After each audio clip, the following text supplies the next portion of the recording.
ਮਨੀਸ਼ ਤਿਵਾੜੀ ਨੇ ਜ਼ਾਹਿਰਾ ਤੌਰ ਤੇ ਪੰਜਾਬ ਦੀ ਉਸ ਦੁੱਖ ਦੀ ਰਗ ਤੇ ਹੱਥ ਰੱਖਿਆ ਜਿਸ ਦਾ ਸੰਤਾਪ ਬਹੁਤੇ ਪੰਜਾਬ ਵਾਸੀਆਂ ਨੇ ਸਿੱਧੇ ਜਾਂ ਅਸਿੱਧੇ ਤਰੀਕੇ ਨਾਲ ਆਪਣੇ ਪਿੰਡੇ ਤੇ ਹੰਢਾਇਆ। ਪਰਵਨੀਤ ਬਿੱਟੂ ਦਾ ਬਿਆਨ ਵੀ ਕੁਝ ਇਸੇ ਤਰ੍ਹਾਂ ਦਾ। ਉਸ ਵਿੱਚ ਉਹਨਾਂ ਨੇ ਕਿਹਾ ਕਿ ਇੱਕ ਖਤਰਾ ਬਹੁਤ ਗੰਭੀਰ ਕਿਸਮ ਦਾ ਪੰਜਾਬ ਤੇ ਮੰਡਰਾ ਰਿਹਾ ਪਰ ਸਰਕਾਰ ਕੁਝ ਕਰ ਨਹੀਂ ਰਹੀ। ਭਾਈ 2.5 ਦਿਨ ਹੋਏ ਨੇ ਸਰਕਾਰ ਬਣੀ ਨੂੰ, ਇਹ ਖਤਰਾ ਕਦੋਂ ਦਾ ਮੰਡਰਾ ਰਿਹਾ। ਜਿਸ ਕੈਪਟਨ ਨੂੰ ਤੁਸੀਂ ਲਾਹ ਕੇ ਵਗਾ ਕੇ ਪਰਾਂ ਮਾਰਿਆ ਉਹਨਾਂ ਨੂੰ ਤੇ ਰੌਲਾ ਪਾਉਂਦਿਆਂ ਨੂੰ 5 ਸਾਲ ਹੋ ਗਏ। ਜਦੋਂ ਕੋਈ ਮਾਫੀਆ ਰਾਜ ਸਥਾਪਿਤ ਹੋ ਜਾਵੇ ਤੇ ਚਾਹੇ ਉਹ ਰੇਤ ਮਾਫੀਆ ਹੋਵੇ, ਚਾਹੇ ਸ਼ਰਾਬ ਮਾਫੀਆ, ਚਾਹੇ ਕੇਬਲ ਮਾਫੀਆ, ਚਾਹੇ ਟਰਾਂਸਪੋਰਟ ਮਾਫੀਆ, ਹਥਿਆਰ ਤੇ ਸਾਰੇ ਉਹਨਾਂ ਦੇ ਕੋਲ ਵੀ ਹੁੰਦੇ ਨੇ। ਕਿਸ ਕਿਸਮ ਦੀ ਉਹ ਆਪਣੇ ਆਪ ਨੂੰ ਬਚਾਉਣ ਲਈ ਉਹ ਕੋਸ਼ਿਸ਼ ਕਰ ਸਕਦੇ, ਇਸ ਗੱਲ ਦਾ ਕਿਸੇ ਨੂੰ ਅੰਦਾਜ਼ਾ ਵੀ ਨਹੀਂ ਹੁੰਦਾ। ਤੇ ਸੁਖਬੀਰ ਬਾਦਲ ਫਿਰ ਉਹੀ ਰਾਜਨੀਤਿਕ ਗੱਲਾਂ ਕਿ ਦੇਖੋ ਇਹ ਹਮਲਾ ਹੋਇਆ, ਇਹ ਮਾੜੀ ਗੱਲ ਹੈ ਤੇ ਪਰ ਫਰਕ ਕਿਉਂ ਆ ਰਿਹਾ ਡੀਜੀਪੀ ਦੀ ਤੇ ਭਗਵੰਤ ਮਾਨ ਦੇ ਬਿਆਨਾਂ 'ਚ। ਭਗਵੰਤ ਮਾਨ ਕਹਿ ਰਿਹਾ ਕਿ ਕੁਝ ਬੰਦੇ ਗ੍ਰਿਫਤਾਰ ਕੀਤੇ ਗਏ ਆ ਤੇ ਡੀਜੀਪੀ ਸਾਹਿਬ ਕਹਿ ਰਹੇ ਕਿ ਨਹੀਂ ਹੋ ਰਿਹਾ। ਭਾਈ ਸਾਹਿਬ ਤੁਹਾਨੂੰ ਸਾਰੀ ਡਿਟੇਲ ਦੇਣ। ਕਮੈਂਟਰੀ ਚੱਲ ਰਹੀ ਹੈ, ਫੁੱਟਬਾਲ ਦਾ ਮੈਚ ਹੈ ਕਿ ਹਾਕੀ ਦਾ ਮੈਚ ਹੈ ਕਿ ਕਿੰਨੇ ਗੋਲ ਹੋ ਗਏ ਨੇ। ਇਹ ਗੱਲਾਂ ਜਿਹੜੀਆਂ ਗੈਰ ਜ਼ਿੰਮੇਵਾਰਾਨਾ ਨੇ। ਐਸਐਫਜੇ ਪੰਜਾਬ ਸਰਕਾਰ ਤੇ ਭਾਰਤ ਸਰਕਾਰ ਵੱਲੋਂ ਇੱਕ ਬੈਂਡ ਸੰਸਥਾ ਹੈ, ਇਸ ਤੇ ਬੈਨ ਲੱਗਾ ਹੋਇਆ ਹੈ ਕਿਉਂਕਿ ਖਾਲਿਸਤਾਨ ਦੀ ਮੰਗ ਕਰਦੀ ਹੈ ਤੇ ਇਸ ਦੇ ਉੱਪਰ ਕੁਝ ਇਸ ਤਰ੍ਹਾਂ ਦੀਆਂ ਜਿਹੜੀਆਂ ਐਕਟੀਵਿਟੀਜ਼ ਹਨ ਜੋ ਉਹ ਕਰਨ ਤੇ ਕਰਵਾਉਣ ਦਾ ਦੋਸ਼ ਲੱਗਦਾ ਹੈ ਕਿ ਉਹ ਫਲਾਣੇ ਜਗ੍ਹਾ ਤੇ ਭਾਰਤ ਦੀ ਏਕਤਾ ਜਾਂ ਅਖੰਡਤਾ ਦੇ ਵਾਸਤੇ ਕੁਝ ਨਾ ਕੁਝ ਗਲਤ ਆਖਦੇ ਰਹਿੰਦੇ ਨੇ। ਇਸੇ ਪੰਨੂ ਨੇ 26 ਜਨਵਰੀ ਨੂੰ ਕਿਸਾਨ ਪਰੇਡ ਦੇ ਦੌਰਾਨ ਜਿਹੜੀ ਸੀ ਉਹ ਲਾਲ ਕਿਲ੍ਹੇ ਤੇ ਖਾਲਿਸਤਾਨ ਦਾ ਜਾਂ ਹੋਰ ਕੋਈ ਝੰਡਾ ਲਾਉਣ ਦੀ ਉਹਨਾਂ ਨੇ ਗੱਲ ਕੀਤੀ ਸੀ। ਉਸ ਨਾਲ ਕੀ ਹਾਸਲ ਹੋਇਆ ਸਾਡੇ ਕੁਝ ਵੀਰਾਂ ਨੂੰ, ਚਲੋ ਆਪਣੀ ਵਿਅਕਤੀਗਤ ਸੋਚ ਹੋ ਸਕਦੀ ਹੈ, ਜਾਂ ਪੰਨੂ ਨੂੰ ਕੀ ਹਾਸਲ ਹੋਇਆ ਉਹ ਤੇ ਪਤਾ ਨਹੀਂ ਹੈ। ਪਰ ਅੱਜ ਸੈਂਕੜੇ ਨੌਜਵਾਨ ਜਿਹੜੇ ਨੇ ਉੱਥੇ ਬੈਠੇ ਹੋਏ ਨੇ ਜੋ ਕੇਸ ਭੁਗਤ ਰਹੇ ਨੇ। ਆਮ ਆਦਮੀ ਪਾਰਟੀ ਦੇ ਇੱਕ ਮੰਤਰੀ ਨੂੰ ਜਦੋਂ ਅੱਜ ਪੁੱਛਿਆ ਗਿਆ ਕਿ ਨਵਜੋਤ ਸਿੰਘ ਸਿੱਧੂ ਨੂੰ ਸਮਾਂ ਦਿੱਤਾ ਹੈ, ਤੁਸੀਂ ਇਸ ਦਾ ਕੀ ਅਰਥ ਸਮਝਦੇ ਹੋ?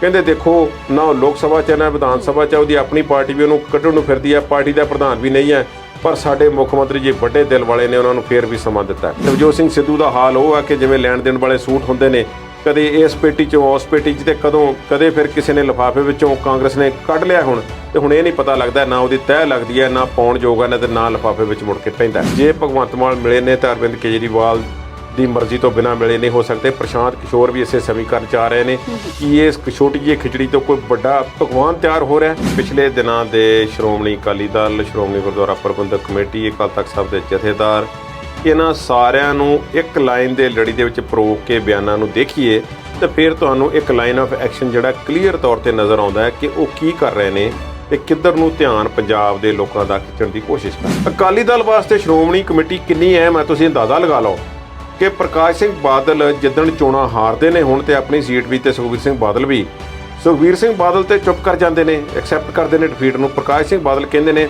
ਹਾਰਾਂ ਜਿੱਤਾਂ ਹੁੰਦੀਆਂ ਰਹਿੰਦੀਆਂ ਪਰ ਇੱਕ ਗੱਲ ਦਾ ਖਿਆਲ ਰੱਖਿਓ, ਹੁਣ ਕਿਤੇ ਸ਼੍ਰੋਮਣੀ ਕਮੇਟੀ ਦੀਆਂ ਵੋਟਾਂ ਨਾ ਦੂਸਰੀ ਪਾਰਟੀ ਨੂੰ ਪਾ ਦਿਓ। ਅਕਾਲ ਤਖਤ ਸਾਹਿਬ ਦੇ ਜਥੇਦਾਰ ਤੇ ਸ਼੍ਰੋਮਣੀ ਗੁਰਦੁਆਰਾ ਕਮੇਟੀ ਦੇ ਅਹੁਦੇਦਾਰਾਂ ਜਿਹੜੇ ਨੇ ਇਹ ਪੰਜਾਬ ਦੇ ਲੋਕਾਂ ਨੂੰ ਕੁਝ ਇਹੋ ਜਿਹੇ ਮੁੱਦੇ ਯਾਦ ਕਰਾ ਰਹੇ ਨੇ ਜਿਨ੍ਹਾਂ ਨਾਲ ਬਾਦਲਾਂ ਦੇ ਪਰਿਵਾਰ ਨੂੰ ਜਿਹੜਾ ਉਹ ਡੁੱਬਣ ਤੋਂ ਬਚਾਇਆ ਜਾ ਸਕੇ।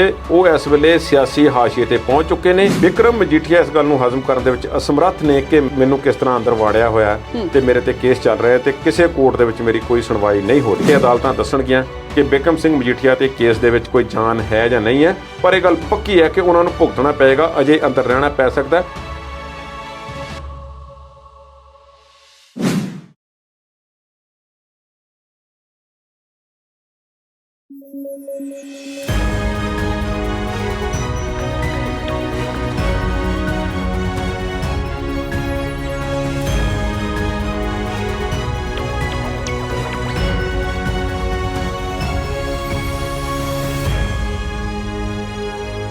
ਸਤਿ ਸ਼੍ਰੀ ਅਕਾਲ। ਪੰਜਾਬੀ ਨੈਸ਼ਨਲ ਟੀਵੀ ਦੇਖ ਰਹੇ ਦਰਸ਼ਕਾਂ ਨੂੰ ਜੀ ਆਇਆਂ। ਪ੍ਰੋਗਰਾਮ ਹੈ ਜੀ ਵਿਚਾਰ ਚਰਚਾ। ਇਸ ਪ੍ਰੋਗਰਾਮ ਦੇ ਵਿੱਚ ਵਿਚਾਰਾਂ ਤੇ ਚਰਚਾ ਮੇਰੇ ਨਾਲ ਕਰਨਗੇ ਸਾਡੇ ਮਾਹਿਰ ਮਹਿਮਾਨ ਕੁਲਦੀਪ ਸਿੰਘ ਹੀਰ ਜੀ। ਸਤਿ ਸ਼੍ਰੀ ਅਕਾਲ ਕੁਲਦੀਪ ਜੀ, ਸਵਾਗਤ ਕਰਦੇ ਹਾਂ ਜੀ। ਸਤਿ ਸ਼੍ਰੀ ਅਕਾਲ ਕੁਲਦੀਪ ਜੀ। ਅੱਜ ਜਿਨ੍ਹਾਂ ਮੁੱਦਿਆਂ ਤੇ ਅਸੀਂ ਗੱਲਬਾਤ ਕਰਨੀ ਹੈ, ਪਹਿਲਾਂ ਤਾਂ ਅਸੀਂ ਜਿਹੜਾ ਮੋਹਾਲੀ 'ਚ ਹਮਲਾ ਹੋਇਆ ਉਹਦੇ ਤੇ ਗੱਲਬਾਤ ਕਰਾਂਗੇ, ਫਿਰ ਨਵਜੋਤ ਸਿੰਘ ਸਿੱਧੂ ਤੇ ਭਗਵੰਤ ਮਾਨ 'ਚ ਕੱਲ੍ਹ ਕਿਹੜੀਆਂ ਗੱਲਾਂ ਹੋਈਆਂ ਉਹ ਵੀ ਦਰਸ਼ਕਾਂ ਦੇ ਨਾਲ ਸਾਂਝੀਆਂ ਕਰਾਂਗੇ। ਗੁਰਪਤਵੰਤ ਪੰਨੂ ਦਾ ਆਡੀਓ ਲੀਕ ਹੋ ਗਿਆ, ਕੀ ਕਹਿਣਾ ਚਾਹੁੰਦਾ ਉਹ ਵੀ ਦਰਸ਼ਕਾਂ ਨੂੰ ਦੱਸਾਂਗੇ ਤੇ ਹੋਰ ਵੀ ਇੱਕ ਦੋ ਮੁੱਦੇ ਅਸੀਂ ਵਿਚਾਰਾਂਗੇ। ਤੇ ਸ਼ੁਰੂਆਤ ਕਰਦੇ ਹਾਂ ਮੋਹਾਲੀ ਦੇ ਹਮਲੇ ਤੋਂ। ਕੱਲ੍ਹ 8:45 ਵਜੇ ਤੋਂ ਲੈ ਕੇ ਹੁਣ ਤੱਕ ਸਭ ਤੋਂ ਵੱਡੀ ਸੁਰਖੀ ਉਹੀ ਹੈ ਕਿ ਮੋਹਾਲੀ 'ਚ ਹਮਲਾ ਹੋ ਗਿਆ। ਸੀਐਮ ਦਾ ਬਿਆਨ ਵੀ ਆ ਗਿਆ, ਡੀਜੀਪੀ ਨੇ ਵੀ ਆਪਣੀ ਗੱਲ ਕਹਿਤੀ, ਵਿਰੋਧੀਆਂ ਦਾ ਵੀ ਢਿੱਲ ਲੱਗਾ ਹੋਇਆ। ਸਵਾਲ ਮੇਰਾ ਤੁਹਾਨੂੰ ਇਹ ਹੈ ਕਿ ਇਹ ਜਿਹੜਾ ਹਮਲਾ ਆ ਇਹ ਕਿਸੇ ਵੱਡੀ ਸਾਜ਼ਿਸ਼ ਵੱਲ ਇਸ਼ਾਰਾ ਕਰ ਰਿਹਾ? ਦੇਖੋ, ਜੇ ਵਿਰੋਧੀਆਂ ਦੀ ਗੱਲ ਮੰਨੀਏ ਤੇ ਫਿਰ ਇਸੇ ਤਰ੍ਹਾਂ ਹੀ ਲੱਗਦਾ ਹੈ। ਵਿਰੋਧੀਆਂ ਦੀ ਭਾਵ ਕਿ ਵਿਰੋਧੀ ਪਾਰਟੀਆਂ ਦੀ, ਵਿਰੋਧੀਆਂ ਦੀ ਕੋਈ ਮੇਰਾ ਲਫ਼ਜ਼ ਕਹਿਣ ਤੋਂ ਮਤਲਬ ਇਹ ਨਹੀਂ ਹੈ ਦੇਸ਼ ਵਿਰੋਧੀਆਂ ਦੀ ਜਾਂ ਕਿਸੇ ਦੀ। ਜਿਹੜੀ ਇਹ ਸਾਡੇ ਕਾਂਗਰਸ ਪਾਰਟੀ ਦੇ ਸਾਡੇ ਕੁਝ ਆਗੂ ਅਜਿਹਾ ਬੋਲੇ ਨੇ, ਜਿਨ੍ਹਾਂ ਵਿੱਚੋਂ ਸੁਖਜਿੰਦਰ ਸਿੰਘ ਰੰਧਾਵਾ ਤੇ ਮਨੀਸ਼ ਤਿਵਾੜੀ ਦੇ ਬਿਆਨਾਂ ਨੂੰ ਜੇਕਰ ਉਹਨਾਂ ਦੀ ਪ੍ਰਤੀਕਿਰਿਆ ਨੂੰ ਖੰਗਾਲੀਏ ਤਾਂ ਇਸ ਤਰ੍ਹਾਂ ਲੱਗਦਾ ਹੈ ਕਿ ਉਹ ਜਿਵੇਂ ਕਹਿੰਦੇ ਕਿ ਕੁਝ ਨਾ ਕੁਝ ਇਸ ਵਿੱਚ ਸੀਰੀਅਸ ਹੈ। ਮਨੀਸ਼ ਤਿਵਾੜੀ ਨੇ ਤਾਂ ਇਹ ਕਹਿ ਦਿੱਤਾ ਕਿ 1980ਵਿਆਂ ਦੇ ਵਿੱਚ ਵੀ ਇਹੋ ਜਿਹਾ ਕੁਝ ਹੋਇਆ ਸੀ ਤੇ 40 ਮਹੀਨਿਆਂ ਦੇ ਵਿੱਚ ਸਰਕਾਰ ਜਿਹੜੀ ਸੀ ਉਹ ਦਰਬਾਰਾ ਸਿੰਘ ਦੀ ਕੇਂਦਰ ਨੂੰ ਸੁੱਟਣੀ ਪੈ ਗਈ ਸੀ। ਮਨੀਸ਼ ਤਿਵਾੜੀ ਨੇ ਕਿਹਾ ਕਿ ਇਸ ਤਰ੍ਹਾਂ ਪੰਜਾਬ ਦੇ ਵਿੱਚ ਅੱਗੇ ਵੀ ਇੱਕਦਮ ਹਾਲਾਤ ਬਦਲ ਗਏ ਸੀ ਤੇ ਇਤਿਹਾਸ ਆਪਣੇ ਆਪ ਨੂੰ ਦੁਹਰਾ ਰਿਹਾ। ਮੈਂ ਥੋੜ੍ਹਾ ਜਿਹਾ ਉਹਨਾਂ ਦੇ ਬਿਆਨਾਂ ਤੇ ਆਪਣੇ ਹਿਸਾਬ ਦਾ ਐਨਾਲਿਸਿਸ ਜਿਹੜਾ ਤੁਹਾਡੇ ਨਾਲ ਸਾਂਝਾ ਕਰਨਾ ਚਾਹਾਂਗਾ। ਉਹ ਇਹ ਹੈ ਕਿ ਮਨੀਸ਼ ਤਿਵਾੜੀ ਨੇ ਜ਼ਾਹਿਰਾ ਤੌਰ ਤੇ ਪੰਜਾਬ ਦੀ ਉਸ ਦੁੱਖ ਦੀ ਰਗ ਤੇ ਹੱਥ ਰੱਖਿਆ ਜਿਸ ਦਾ ਸੰਤਾਪ ਬਹੁਤੇ ਪੰਜਾਬ ਵਾਸੀਆਂ ਨੇ ਸਿੱਧੇ ਜਾਂ ਅਸਿੱਧੇ ਤਰੀਕੇ ਨਾਲ ਆਪਣੇ ਪਿੰਡੇ ਤੇ ਹੰਢਾਇਆ। ਔਰ ਇੱਕ ਨਸਲ ਜਿਹੜੀ ਸੀ ਪੰਜਾਬੀਆਂ ਦੀ, ਇੱਕ ਪੀੜ੍ਹੀ ਜਿਹੜੀ ਸੀ ਉਹ ਚੰਗੀ ਤਰ੍ਹਾਂ ਇਸ ਤੋਂ ਵਾਕਫ ਹੈ ਕਿ ਕੀ ਹੋਇਆ ਸੀ ਤੇ ਕਿਵੇਂ ਹੋਇਆ ਸੀ। ਭਾਵੇਂ ਉਸ ਵਿੱਚੋਂ ਕੁਝ ਗੱਲਾਂ ਅੱਜ ਤੱਕ ਵੀ ਸਾਹਮਣੇ ਨਿਕਲ ਕੇ ਨਹੀਂ ਆਈਆਂ, ਪਰ ਫਿਰ ਵੀ ਉਹਨਾਂ ਦੇ ਬਾਰੇ ਉਸ ਚੀਜ਼ ਨੂੰ ਹਟਾਉਣ ਵਾਲੇ ਅਜੇ ਬਹੁਤ ਬਾਕੀ ਨੇ। ਔਰ ਸਾਰਿਆਂ ਨੂੰ ਪਤਾ ਹੈ ਕਿ ਕੀ ਕੁਝ ਵਾਪਰਿਆ ਸੀ। ਕੋਈ ਉਸ ਕਾਲੇ ਦੌਰ ਵੱਲ ਵਾਪਸ ਨਹੀਂ ਜਾਣਾ ਚਾਹੁੰਦਾ, ਸ਼ਾਂਤੀ ਚਾਹੁੰਦਾ, ਪਰ ਮਸਲਿਆਂ ਦਾ ਹੱਲ ਵੀ ਹੋਣਾ ਚਾਹੀਦਾ। ਕਿ ਇੱਕ ਘਟਨਾ ਜਿਹੜੀ ਹੈ, ਇੱਕ RPG ਰੌਕਟ ਪ੍ਰੋਪੈਲਡ ਗ੍ਰਨੇਡ, ਔਰ ਇਸ ਦੇ ਵਿੱਚ ਜਿਹੜਾ ਸਬਸਟੈਂਸ ਵਰਤਿਆ ਜਾਂਦਾ ਹੈ, ਗ੍ਰਨੇਡ ਜਿਹੜਾ ਹੈ RPG ਹੈ, ਉਸ ਤੋਂ ਜਿਵੇਂ ਨਾਂ ਤੋਂ ਸਪਸ਼ਟ ਹੈ ਰੌਕਟ ਪ੍ਰੋਪੈਲਡ, ਭਾਵ ਇੱਕ ਰੌਕਟ ਜਿਹੜਾ ਹੈ ਗ੍ਰਨੇਡ ਨੂੰ ਖਿੱਚ ਕੇ ਲੈ ਕੇ ਜਾਂਦਾ। ਤੁਸੀਂ ਗ੍ਰਨੇਡ ਦੇਖੇ ਹੋਣਗੇ, ਹੈਂਡ ਗ੍ਰਨੇਡ ਹੁੰਦੇ ਨੇ ਜਿਸ ਵਿੱਚ ਮੂੰਹ ਨਾਲ ਪਿੰਨ ਕੱਢ ਕੇ ਤੇ ਹੱਥ ਨਾਲ ਵਗਾ ਕੇ ਮਾਰਿਆ ਜਾਂਦਾ ਹੈ। ਉਹ ਹੱਥ ਨਾਲ ਉਹ ਆਪਣੀ ਟਿਕਾਣੇ ਤੇ ਪਹੁੰਚਾਇਆ ਜਾਂਦਾ, ਆਪਣੇ ਬਾਂਹ ਦੇ ਜ਼ੋਰ ਨਾਲ। ਇਹ ਰੌਕਟ ਦੇ ਨਾਲ ਪਹੁੰਚਾਇਆ ਜਾਂਦਾ ਹੈ, ਭਾਵ ਕੋਈ ਚੀਜ਼ ਉਸ ਨੂੰ ਖਿੱਚ ਕੇ ਗ੍ਰਨੇਡ ਨੂੰ ਲੈ ਕੇ ਜਾਂਦੀ ਤਾਂ ਉੱਥੇ ਜਾ ਕੇ ਧਮਾਕਾ ਹੁੰਦਾ। ਹੁਣ ਇਹ ਚੀਜ਼ ਗਈ ਹੈ, ਸ਼ੀਸ਼ੇ ਟੁੱਟੇ ਨੇ ਇਮਾਰਤ ਦੇ, ਕੁਝ ਆਸੇ-ਪਾਸੇ ਮਾੜਾ ਮੋਟਾ ਨੁਕਸਾਨ ਹੋਇਆ, ਕਮਰੇ ਦੇ ਵਿੱਚ ਡਿੱਗੀ ਹੈ ਜਾਂ ਕਿਤੇ ਡਿੱਗੀ ਹੈ, ਇਹ ਸਾਰਾ ਪੁਲਿਸ ਜਾਣਦੀ ਹੈ।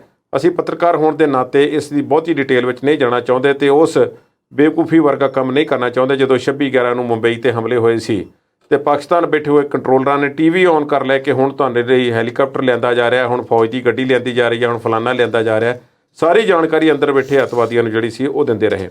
ਖੈਰ, ਅਸੀਂ ਓਪਰੀ ਗੱਲ ਕਰਦੇ ਹਾਂ। ਉਹ ਇਹ ਹੈ ਕਿ ਉਹ ਮਿਲਿਆ, ਉਸ ਦੀ ਜਾਂਚ ਅਜੇ ਚੱਲ ਰਹੀ ਆ। ਉਸ ਵਿੱਚ ਕਿਹੜੀ ਕਿਸਮ ਦਾ ਐਕਸਪਲੋਸਿਵ ਜਿਹੜਾ ਹੈ, ਧਮਾਕੇਖੇਜ਼ ਸਮੱਗਰੀ ਕਿਹੜੀ ਸੀ, ਉਹ ਵੀ ਅਜੇ ਤੱਕ ਪਤਾ ਨਹੀਂ ਹੈ। TNT ਆਖਿਆ ਜਾ ਰਿਹਾ। ਇਹ ਜੇ TNT ਹੈ, ਇੱਕ ਖਾਸ ਕਿਸਮ ਦਾ ਪੀਲੇ ਰੰਗ ਦਾ ਰਸਾਇਣ ਹੁੰਦਾ ਹੈ। ਇਹ ਵੀ ਧਮਾਕਿਆਂ ਲਈ ਹੀ ਵਰਤਿਆ ਜਾਂਦਾ ਹੈ। ਇੱਕ ਖਾਸ ਤਾਪਮਾਨ ਤੇ ਜਾ ਕੇ ਫਟਦਾ ਹੈ ਤੇ ਇਸ ਦੀਆਂ ਕੁਝ ਆਪਣੀਆਂ ਵਿਸ਼ੇਸ਼ਤਾਵਾਂ ਹੁੰਦੀਆਂ ਨੇ। ਪਰ ਇਹ RDX ਤੋਂ ਜਾਂ ਡਾਇਨਾਮਾਈਟ ਤੋਂ ਥੱਲੇ ਗਿਣਿਆ ਜਾਂਦਾ ਹੈ। ਡਾਇਨਾਮਾਈਟ ਉਹ ਵਸਤੂ ਹੈ ਜਿਸ ਦੇ ਨਾਲ ਵੱਡੀਆਂ ਪਹਾੜਾਂ ਦੇ ਵਿੱਚ ਸੜਕਾਂ ਬਣਾਉਣ ਲਈ ਚਟਾਨਾਂ ਨੂੰ ਤੋੜਿਆ ਜਾਂਦਾ ਜਾਂ ਪੁਰਾਣੀਆਂ ਇਮਾਰਤਾਂ ਨੂੰ ਵੀ ਸੁੱਟਿਆ ਜਾਂਦਾ ਹੈ। ਇਸੇ ਮਟੀਰੀਅਲ ਨੂੰ ਵੀ ਕੁਝ ਇਸ ਤਰ੍ਹਾਂ ਰਸਤੇ ਵਗੈਰਾ ਬਣਾਉਣ ਲਈ ਵਰਤਿਆ ਜਾਂਦਾ ਜਾਂ ਖਾਨਾਂ ਦੇ ਵਿੱਚ ਛੋਟੇ-ਮੋਟੇ ਧਮਾਕੇ ਕਰਨ ਲਈ ਵਰਤਿਆ ਜਾਂਦਾ ਹੈ। ਇਹ ਸੀਰੀਅਸ ਹੋ ਸਕਦਾ ਹੈ, ਪਰ ਬਹੁਤਾ ਵੱਡਾ ਧਮਾਕੇਖੇਜ਼ ਪਦਾਰਥ ਇਹ ਨਹੀਂ ਮੁਕਾਬਲੇ RDX ਦੇ ਤਾਂ ਡਾਇਨਾਮਾਈਟ ਦੇ, ਉਹਨਾਂ ਤੋਂ ਥੱਲੇ ਮੰਨਿਆ ਜਾਂਦਾ ਹੈ। ਜੇ ਸਰਕਾਰ ਦੀ ਗੱਲ, ਜੇ DGP ਸਾਹਿਬ ਨੇ ਜਿਹੜੀ ਗੱਲ ਕਹੀ ਹੈ, ਜੇ ਉਹ ਸੱਚੀ ਹੈ, ਅਜੇ ਜਾਂਚ ਹੋਣੀ ਹੈ। ਸਿਰਫ ਇਹ ਮੁੱਢਲੀ ਉਹਨਾਂ ਨੇ ਆਪਣੀ ਪ੍ਰਤੀਕਿਰਿਆ ਦਿੱਤੀ ਕਿ ਇਸ ਰੰਗ ਤੋਂ ਤੇ ਆਪਣੇ ਕੰਮ ਜਿਸ ਦੇ ਜਿਹੜੀਆਂ ਹੁਣ ਤੱਕ ਇਸ ਦੀਆਂ ਵਿਸ਼ੇਸ਼ਤਾਵਾਂ ਦੇਖੀਆਂ ਨੇ, ਉਸ ਤੋਂ ਇਹ ਅਜਿਹਾ ਲੱਗ ਰਿਹਾ। ਹੁਣ ਅੱਗੇ ਚੱਲਦੇ ਹਾਂ। ਇਸ ਤੇ ਪੁਰਾਣੇ ਦੌਰ ਨੂੰ ਯਾਦ ਕਰਨਾ, ਮਨੀਸ਼ ਤਿਵਾੜੀ ਜੀ ਨੇ ਜੇ ਉਹ 80ਵੇਂ ਦੌਰ ਦੀ ਗੱਲ ਯਾਦ ਕੀਤੀ ਹੈ ਤੇ ਫਿਰ ਉਹ ਇਤਿਹਾਸ ਵੀ ਕਿਰਪਾ ਕਰਕੇ ਸਾਨੂੰ ਦੱਸਣ ਦੀ ਕੋਸ਼ਿਸ਼ ਕਰਨ ਕਿ 1980ਵਿਆਂ ਦੇ ਵਿੱਚ ਕੀ ਹੋਇਆ ਸੀ ਤੇ ਕਿਸ ਨੇ ਪੰਜਾਬ ਨੂੰ ਲਾਂਬੂ ਲਾਇਆ ਤੇ ਕਿਸ ਦੀਆਂ ਰਾਜਨੀਤਿਕ ਖਾਹਿਸ਼ਾਂ ਜਿਹੜੀਆਂ ਸੀ ਉਸ ਵੇਲੇ ਪੰਜਾਬ ਦੀ ਸ਼ਾਂਤੀ ਤੇ ਭਾਰੀ ਪੈ ਗਈਆਂ ਤੇ ਉਹਨਾਂ ਨੇ ਪੰਜਾਬ ਦੇ ਵਿੱਚ ਇਸ ਤਰ੍ਹਾਂ ਦੇ ਹਾਲਾਤ ਪੈਦਾ ਕਰ ਦਿੱਤੇ। ਸਰਕਾਰਾਂ ਬਣਾ ਦੇਣੀਆਂ, ਸੁੱਟ ਦੇਣੀਆਂ, ਤੋੜ ਦੇਣੀਆਂ, ਆਪਣੀ ਮਰਜ਼ੀ ਦੀਆਂ ਬਣਾ ਦੇਣੀਆਂ ਤੇ ਇਸ ਤਰ੍ਹਾਂ ਜਿਹੜਾ ਸੀ ਝੂਠ ਦਾ ਇੱਕ ਫੁਲੰਦਾ ਜਿਹੜਾ ਸੀ ਲੋਕਾਂ ਦੇ ਸਾਹਮਣੇ ਰੱਖਣਾ। ਮੀਡੀਆ ਦੇ ਉੱਪਰ ਸੈਂਸਰਸ਼ਿਪ, ਅਖਬਾਰਾਂ ਪੂਰੇ ਦੇ ਪੂਰਾ ਪੇਜ ਆਉਂਦਾ ਸੀ ਤੇ ਪੂਰੇ ਤੇ ਕਾਟਾ ਫਿਰਿਆ ਹੁੰਦਾ ਸੀ ਕਿ ਸੈਂਸਰ ਦੀ ਭੇਟ ਹੈ। ਉਹ ਸਾਰਾ ਕੁਝ ਕਿਸ ਨੇ ਕੀਤਾ, ਕਿਰਪਾ ਕਰਕੇ ਮਨੀਸ਼ ਤਿਵਾੜੀ ਜੀ ਉਹ ਵੀ ਦੱਸਣ ਦੀ ਕੋਸ਼ਿਸ਼ ਕਰਨ। ਰਵਨੀਤ ਬਿੱਟੂ ਦਾ ਬਿਆਨ ਵੀ ਕੁਝ ਇਸੇ ਤਰ੍ਹਾਂ ਦਾ। ਉਸ ਵਿੱਚ ਉਹਨਾਂ ਨੇ ਕਿਹਾ ਕਿ ਇੱਕ ਖਤਰਾ ਬਹੁਤ ਗੰਭੀਰ ਕਿਸਮ ਦਾ ਪੰਜਾਬ ਤੇ ਮੰਡਰਾ ਰਿਹਾ, ਪਰ ਸਰਕਾਰ ਕੁਝ ਕਰ ਨਹੀਂ ਰਹੀ। ਭਾਈ 2.5 ਦਿਨ ਹੋਏ ਨੇ ਸਰਕਾਰ ਬਣੀ ਨੂੰ, ਇਹ ਖਤਰਾ ਕਦੋਂ ਦਾ ਮੰਡਰਾ ਰਿਹਾ। ਜਿਸ ਕੈਪਟਨ ਨੂੰ ਤੁਸੀਂ ਲਾਹ ਕੇ ਵਗਾ ਕੇ ਪਰਾਂ ਮਾਰਿਆ, ਉਹਨਾਂ ਨੂੰ ਤੇ ਰੌਲਾ ਪਾਉਂਦਿਆਂ ਨੂੰ 5 ਸਾਲ ਹੋ ਗਏ। ਦੇਖੋ ਜੀ, ਸਰਹੱਦੀ ਸੂਬਾ ਹੈ, BSF ਦਾ ਘੇਰਾ ਵੱਧ ਗਿਆ, ਇਹ ਵੀ ਚੰਗੀ ਗੱਲ ਹੈ। ਡਰੋਨ ਆ ਰਹੇ ਨੇ, ਪਤੰਗ ਆ ਰਹੇ ਨੇ। ਅੱਜ ਵੀ ਰੌਲਾ ਹੈ ਪੰਜਾਬ ਦੇ ਵਿੱਚ ਵੀ 4-5 ਟਿਫਿਨ ਬੰਬ ਜਿਹੜੇ ਨੇ ਉਹਨਾਂ ਨੂੰ ਲੱਭਣ ਦੀ ਕੋਸ਼ਿਸ਼ ਕੀਤੀ ਜਾ ਰਹੀ ਹੈ ਪੰਜਾਬ 'ਚ, ਜੋ ਡਰੋਨਾਂ ਦੇ ਜ਼ਰੀਏ ਆਏ ਨੇ। ਕਿਹੜੀਆਂ ਜਥੇਬੰਦੀਆਂ ਸਰਗਰਮ ਨੇ, ਕੌਣ ਸ਼ਰਾਰਤੀ ਅਨਸਰ ਨੇ ਦੇਖੋ ਜਦੋਂ ਕੋਈ ਮਾਫੀਆ ਰਾਜ ਸਥਾਪਿਤ ਹੋ ਜਾਵੇ, ਤੇ ਚਾਹੇ ਉਹ ਰੇਤ ਮਾਫੀਆ ਹੋਵੇ, ਚਾਹੇ ਸ਼ਰਾਬ ਮਾਫੀਆ, ਚਾਹੇ ਕੇਬਲ ਮਾਫੀਆ, ਚਾਹੇ ਟਰਾਂਸਪੋਰਟ ਮਾਫੀਆ, ਹਥਿਆਰ ਤੇ ਸਾਰੇ ਉਹਨਾਂ ਦੇ ਕੋਲ ਵੀ ਹੁੰਦੇ ਨੇ। ਕਿਸ ਕਿਸਮ ਦੀ ਉਹ ਆਪਣੇ ਆਪ ਨੂੰ ਬਚਾਉਣ ਲਈ ਉਹ ਕੋਸ਼ਿਸ਼ ਕਰ ਸਕਦੇ ਨੇ, ਇਸ ਗੱਲ ਦਾ ਕਿਸੇ ਨੂੰ ਅੰਦਾਜ਼ਾ ਵੀ ਨਹੀਂ ਹੁੰਦਾ। ਔਰ ਇਹ ਸਾਰਾ ਕੁਝ ਕਿਸੇ ਗੱਲ ਵੱਲ, ਇੱਕ ਗੱਲ ਵੱਲ ਇਸ਼ਾਰਾ ਕਰਕੇ ਪੰਜਾਬ ਦੀ ਇੱਕ ਦੁੱਖ ਦੀ ਰਗਤ ਨੂੰ ਦੁਬਾਰਾ ਜਗਾਉਣਾ ਤੇ ਜ਼ਖਮਾਂ ਤੇ ਲੂਣ ਭੁੱਕਣਾ ਕੁਝ ਕਾਂਗਰਸੀ ਆਗੂਆਂ ਵੱਲੋਂ ਮੈਨੂੰ ਬਹੁਤਾ ਚੰਗਾ ਨਹੀਂ ਜਾਪਿਆ। ਉਹਦਾ ਕਾਰਨ ਇਹ ਹੈ ਕਿ ਜੇ ਪੰਜਾਬ ਦੇ ਵਿੱਚ ਲੋਕਾਂ ਨੂੰ ਚੇਤਨ ਕਰ ਰਹੇ ਹੋਣ ਕਿ ਦੇਖੋ ਇੱਥੇ ਕੁਝ ਹੋ ਰਿਹਾ ਹੈ, ਇਸ ਤੋਂ ਬਚੋ, ਇਸ ਦੇ ਬਾਰੇ ਸੋਚਣਾ ਬਣਦਾ ਹੈ, ਤੇ ਅਜੇ ਕੱਲ੍ਹ ਤੇ ਪੰਜਾਬ ਦੇ ਲੋਕਾਂ ਨੇ ਲੋਕਤੰਤਰਿਕ ਪ੍ਰਕਿਰਿਆ ਦੇ ਵਿੱਚ ਵੋਟਾਂ ਪਾ ਕੇ ਸਰਕਾਰ ਚੁਣੀ ਹੈ ਤੇ ਇਸ ਦੇ ਵਿੱਚ ਵਿਸ਼ਵਾਸ ਪ੍ਰਗਟ ਕੀਤਾ ਹੈ। ਇੱਥੇ ਇਹੋ ਜਿਹੀਆਂ ਗੱਲਾਂ ਕਰਨੀਆਂ ਜਾਇਜ਼ ਨਹੀਂ। ਇਹ ਹਾਂ ਹੈ ਸੀਰੀਅਸ ਇਹ ਗੱਲ ਇਸ਼ੂ ਹੈ, ਸਰਕਾਰ ਇਸ ਨੂੰ ਦੇਖ ਰਹੀ ਹੈ। ਅਜੇ ਕੁਝ ਗੱਲਾਂ ਦੇ ਜਿਹੜੇ ਹਨ ਮੈਂ ਸਮਝਦਾ ਕਿ ਫਰਕ ਨਜ਼ਰ ਆਇਆ ਸੀ ਮਾੜਾ ਜਿਹਾ, ਘੱਟੋ ਘੱਟ ਜੇ ਸੁਖਬੀਰ ਬਾਦਲ ਦੀ ਮੰਨ ਲਈਏ। ਸੁਖਬੀਰ ਬਾਦਲ ਨੇ ਕਿਹਾ ਸੀ ਆਪਣੇ ਟਵੀਟ ਦੇ ਵਿੱਚ, ਉਹਨਾਂ ਨੇ ਫਿਰ ਇਸ ਗੱਲ ਨੂੰ, ਜਿਵੇਂ ਕੈਪਟਨ ਅਮਰਿੰਦਰ ਸਿੰਘ ਨੇ ਤੇ ਪ੍ਰਨੀਤ ਕੌਰ ਨੇ ਟਵੀਟ ਕੀਤਾ, ਉਹਨਾਂ ਨੇ ਕਿਹਾ ਕਿ ਮੈਂ ਇਹ ਹਮਲਾ ਮੰਦਭਾਗਾ ਹੈ, ਕਿਸੇ ਦੀ ਜਾਨ ਨਹੀਂ ਗਈ, ਇਹ ਚੰਗੀ ਗੱਲ ਹੈ, ਵਾਹਿਗੁਰੂ ਦਾ ਸ਼ੁਕਰ ਹੈ, ਪਰ ਮੈਂ ਸਰਕਾਰ ਨੂੰ ਜਾਂ ਅਸੀਂ ਬੇਨਤੀ ਕਰਦੇ ਹਾਂ ਕਿ ਇਸ ਦੀ ਜਾਂਚ ਕੀਤੀ ਜਾਵੇ ਤੇ ਸਖਤ ਕਦਮ ਚੁੱਕੇ ਜਾਣ। ਤੇ ਭਗਵੰਤ ਮਾਨ ਨੇ ਕਹਿ ਦਿੱਤਾ ਕਿ ਜਿਹੜੇ ਦੋਸ਼ੀ ਹੋਣਗੇ ਅਸੀਂ ਉਹਨਾਂ ਨੂੰ ਅਜਿਹੀ ਸਜ਼ਾ ਦੇਵਾਂਗੇ ਕਿ ਉਹਨਾਂ ਦੀਆਂ ਅਗਲੀਆਂ ਪੀੜ੍ਹੀਆਂ ਵੀ ਇਹੋ ਜਿਹਾ ਗੁਨਾਹ ਕਰਨ ਦਾ ਸੋਚਣ ਨਾ, ਜਿਸ ਨੇ ਇਹੋ ਜਿਹਾ ਕੰਮ ਕੀਤਾ। ਤੇ ਸੁਖਬੀਰ ਬਾਦਲ ਫਿਰ ਉਹੀ ਰਾਜਨੀਤਿਕ ਗੱਲਾਂ ਕਿ ਦੇਖੋ ਇਹ ਹਮਲਾ ਹੋਇਆ, ਇਹ ਮਾੜੀ ਗੱਲ ਹੈ, ਤੇ ਪਰ ਫਰਕ ਕਿਉਂ ਆ ਰਿਹਾ DGP ਦੀ ਤੇ ਭਗਵੰਤ ਮਾਨ ਦੇ ਬਿਆਨਾਂ 'ਚ। ਭਗਵੰਤ ਮਾਨ ਕਹਿ ਰਿਹਾ ਕਿ ਕੁਝ ਬੰਦੇ ਗ੍ਰਿਫਤਾਰ ਕੀਤੇ ਗਏ ਆ ਤੇ DGP ਸਾਹਿਬ ਕਹਿ ਰਹੇ ਕਿ ਨਹੀਂ ਹੋ ਰਿਹਾ। ਭਾਈ ਸਾਹਿਬ ਤੁਹਾਨੂੰ ਸਾਰੀ ਡਿਟੇਲ ਦੇਣ, ਕਮੈਂਟਰੀ ਚੱਲ ਰਹੀ ਹੈ, ਫੁੱਟਬਾਲ ਦਾ ਮੈਚ ਹੈ ਕਿ ਹਾਕੀ ਦਾ ਮੈਚ ਹੈ ਕਿ ਕਿੰਨੇ ਗੋਲ ਹੋ ਗਏ ਨੇ। ਮੈਂ ਦੱਸ ਦਿੰਦਾ ਹੁਣ ਤੱਕ ਦੀ ਜਾਣਕਾਰੀ, ਜਿਸ ਜਗ੍ਹਾ ਤੇ ਇਹ ਇੰਟੈਲੀਜੈਂਸ ਦਾ ਵਿਜੀਲੈਂਸ ਦਾ ਦਫ਼ਤਰ ਹੈ ਉਹ ਸੋਹਾਣਾ ਸਾਹਿਬ ਗੁਰਦੁਆਰਾ ਵੀ ਨਜ਼ਦੀਕ ਹੈ। ਉਸ ਸਾਰੇ ਦੀ CCTV ਫੁਟੇਜ ਜਿਹੜੀ ਖੰਗਾਲੀ ਜਾ ਰਹੀ ਹੈ। ਇੱਕ ਗੱਡੀ ਜਿਹੜੀ ਹੈ ਉਸ ਦੀ ਜਾਂਚ ਕੀਤੀ ਜਾ ਰਹੀ ਹੈ ਕਿ ਵਾਰ-ਵਾਰ ਇੱਥੇ ਘੁੰਮਦੀ ਰਹੀ ਹੈ, ਰੇਕੀ ਵੀ ਹੋਈ ਹੈ ਦੱਸਿਆ ਜਾਂਦਾ ਹੈ ਕਿ ਪਹਿਲਾਂ ਉਸ ਇਲਾਕੇ ਦੀ। ਤੇ ਤੀਸਰੀ ਗੱਲ ਇਹ ਹੈ ਕਿ ਕੁਝ ਵਿਅਕਤੀਆਂ ਨੂੰ ਸ਼ੱਕ ਦੇ ਆਧਾਰ ਤੇ ਉਹਨਾਂ ਨੂੰ ਗ੍ਰਿਫਤਾਰ ਕੀਤਾ ਗਿਆ ਕਿ ਤਾਂ ਕਿ ਉਹਨਾਂ ਤੋਂ ਪੁੱਛ ਪੜਤਾਲ ਕੀਤੀ ਜਾਵੇ। ਹੁਣ ਸਰਕਾਰੀ ਕੰਮਕਾਜ ਨੇ, ਇਸ ਵਿੱਚ ਤੁਹਾਨੂੰ ਕਿਉਂ ਰਾਈਟ ਵੇ ਇਨਫੋਰਮੇਸ਼ਨ ਚਾਹੀਦੀ ਹੈ? ਇਸ ਗੱਲ ਦਾ ਜਵਾਬ ਜਿਹੜਾ ਹੈ ਇਹ ਸਰਕਾਰੀ ਜਿਹੜੇ ਸਰਕਾਰ ਦੇ ਵਿੱਚ ਰਹਿ ਚੁੱਕੇ ਲੋਕ ਹੁਣ ਉਹ ਭਲੀ ਭਾਂਤ ਜਾਣਦੇ ਆ ਕਿ ਕੁਝ ਗੱਲਾਂ ਨੂੰ ਜਿਹੜਾ ਜਦੋਂ ਤੱਕ ਜਾਂਚ ਦੀ ਮੁੱਢਲੀ ਜਾਂਚ ਜਿਹੜੀ ਮੁਕੰਮਲ ਨਹੀਂ ਹੋ ਜਾਂਦੀ, ਲੋਕਾਂ ਨੂੰ ਅਪ ਟੂ ਡੇਟ ਰੱਖਣਾ ਹੈ, ਉਹ DGP ਸਾਹਿਬ ਰੱਖਣਗੇ। ਤੁਹਾਨੂੰ ਇੰਨੀ ਕਾਹਲੀ ਕਿਉਂ ਪਈ ਹੋਈ ਹੈ ਕਿ ਜਾਣਨ ਦੀ ਕਿ ਕੋਈ ਗ੍ਰਿਫਤਾਰ ਹੋਇਆ ਹੈ ਕਿ ਨਹੀਂ ਹੋਇਆ? ਇਹ ਤਾਂ ਫਿਰ ਉਹੀ ਗੱਲ ਹੋ ਗਈ ਜਿਹੜੀ ਮੈਂ ਪਹਿਲਾਂ ਕੀਤੀ ਹੈ ਕਿ ਅਸੀਂ ਆਪੇ ਜਾਣਕਾਰੀ ਦੇ ਦਿੰਦੇ ਹਾਂ। ਜਿਵੇਂ ਇੱਕ ਹਿੰਦੀ ਦੀ ਫਿਲਮ ਵੀ ਇੱਕ ਆਈ ਸੀ, ਉਸ ਦੇ ਵਿੱਚ ਇੱਕ ਆਫੀਸਰ ਦੇ ਘਰ ਹੀ ਜਾ ਕੇ ਜਿਹੜੇ ਸੀ ਅਗਵਾਕਾਰ ਜਿਹੜੇ ਸੀ ਸਾਰੀ ਸਰਕਾਰ ਨੂੰ ਤੇ ਸਾਰੇ ਹੁਕਮ ਉੱਥੋਂ ਹੀ ਦੇ ਰਹੇ ਸੀ। ਇਹ ਗੱਲਾਂ ਜਿਹੜੀਆਂ ਗੈਰ ਜ਼ਿੰਮੇਵਾਰਾਨਾ ਨੇ। ਹਾਂ, ਦੁੱਖ ਜਾਇਜ਼ ਹੈ, ਮਾੜੀ ਗੱਲ ਹੈ ਕਿ ਇਹੋ ਜਿਹੀ ਘਟਨਾ ਨਹੀਂ ਹੋਣੀ ਚਾਹੀਦੀ, ਪਰ ਇਹ ਚੰਗੀ ਗੱਲ ਇਹਦੇ ਵਿੱਚੋਂ ਇਹ ਹੈ ਕਿ ਕੋਈ ਜਾਨੀ ਨੁਕਸਾਨ ਨਹੀਂ ਹੋਇਆ। 8:45 ਵਜੇ ਦੀ ਸ਼ਾਮ ਦੀ ਘਟਨਾ ਹੈ। ਜਿਸ ਕਮਰੇ ਦੇ ਵਿੱਚ ਜਾ ਕੇ RPG ਗ੍ਰਨੇਡ ਲੱਗਾ ਹੈ ਉੱਥੇ ਕੋਈ ਮੌਜੂਦ ਨਹੀਂ ਸੀ ਕਮਰੇ ਵਿੱਚ, ਉਹ ਫਟਿਆ ਵੀ ਨਹੀਂ ਹੈ। ਖੈਰ ਜਾਂਚ ਹੋਵੇਗੀ ਉਸ 'ਤੇ। ਮੈਂ ਦੇਖ ਰਿਹਾ ਸੀ ਉਹਦੀਆਂ ਫੋਟੋਆਂ ਜਿਹੜੀਆਂ ਮੀਡੀਆ ਵਿੱਚ ਆਈਆਂ ਨੇ ਉਸ 'ਤੇ ਕਈ ਕੁਝ ਲਿਖਿਆ ਹੋਇਆ। ਹੁਣ ਹੋਵੇਗਾ ਪਤਾ ਕਿ ਕੌਣ ਚਲਾਉਣ ਵਾਲਾ ਹੈ, ਜੇ ਗੱਡੀ ਦੇ ਵਿੱਚੋਂ ਕੀ ਚਲਾਇਆ ਵੀ ਜਾ ਸਕਦਾ, ਕੀ ਇਹ ਕਿਸੇ ਨੇ ਆਮ ਤੌਰ 'ਤੇ ਜਿਹੜੇ RPG ਛੋਟੇ ਹੁੰਦੇ ਨੇ ਉਹਨਾਂ ਨੂੰ ਮੋਢੇ 'ਤੇ ਰੱਖ ਕੇ, ਤੁਸੀਂ ਦੇਖਿਆ ਹੋਵੇਗਾ ਕਈ ਵਾਰੀ ਕਿ ਮੋਢੇ 'ਤੇ ਰੱਖ ਕੇ ਚਲਾਇਆ ਜਾਂਦਾ ਹੈ। ਉਹਦੇ ਲਈ ਵੀ ਇੱਕ ਲਾਂਚਰ ਚਾਹੀਦਾ ਹੈ। ਰੌਕਟ ਪ੍ਰੋਪੈਲਡ ਗ੍ਰਨੇਡ ਨੂੰ ਚਲਾਉਣ ਲਈ ਵੀ ਲਾਂਚਰ, ਇੱਕ ਬੰਦੂਕ, ਵੱਡੀ ਬੰਦੂਕ ਵਰਗੀ ਇੱਕ ਚੀਜ਼ ਹੁੰਦੀ ਹੈ। ਉਹ ਸਾਰੀਆਂ ਗੱਲਾਂ ਦੀ ਜਾਂਚ ਪੁਲਿਸ ਕਰੇਗੀ। ਸਾਨੂੰ ਅਚੋਤਾਈ ਕਿਸ ਗੱਲ ਦੀ ਲੱਗੀ ਹੋਈ ਹੈ ਮੈਨੂੰ ਇਸ ਗੱਲ ਦਾ ਪਤਾ ਨਹੀਂ ਜੀ। ਗੱਲਬਾਤ ਦਾ ਦੌਰ ਇਸੇ ਤਰ੍ਹਾਂ ਜਾਰੀ ਰੱਖਾਂਗੇ, ਪਰ ਇਸ ਵੇਲੇ ਵੇਲਾ ਇੱਕ ਛੋਟੀ ਜਿਹੀ ਬ੍ਰੇਕ ਦਾ ਹੋ ਚੁੱਕਾ ਹੈ। ਜਲਦ ਹਾਜ਼ਰ ਹੁੰਦੇ ਹਾਂ।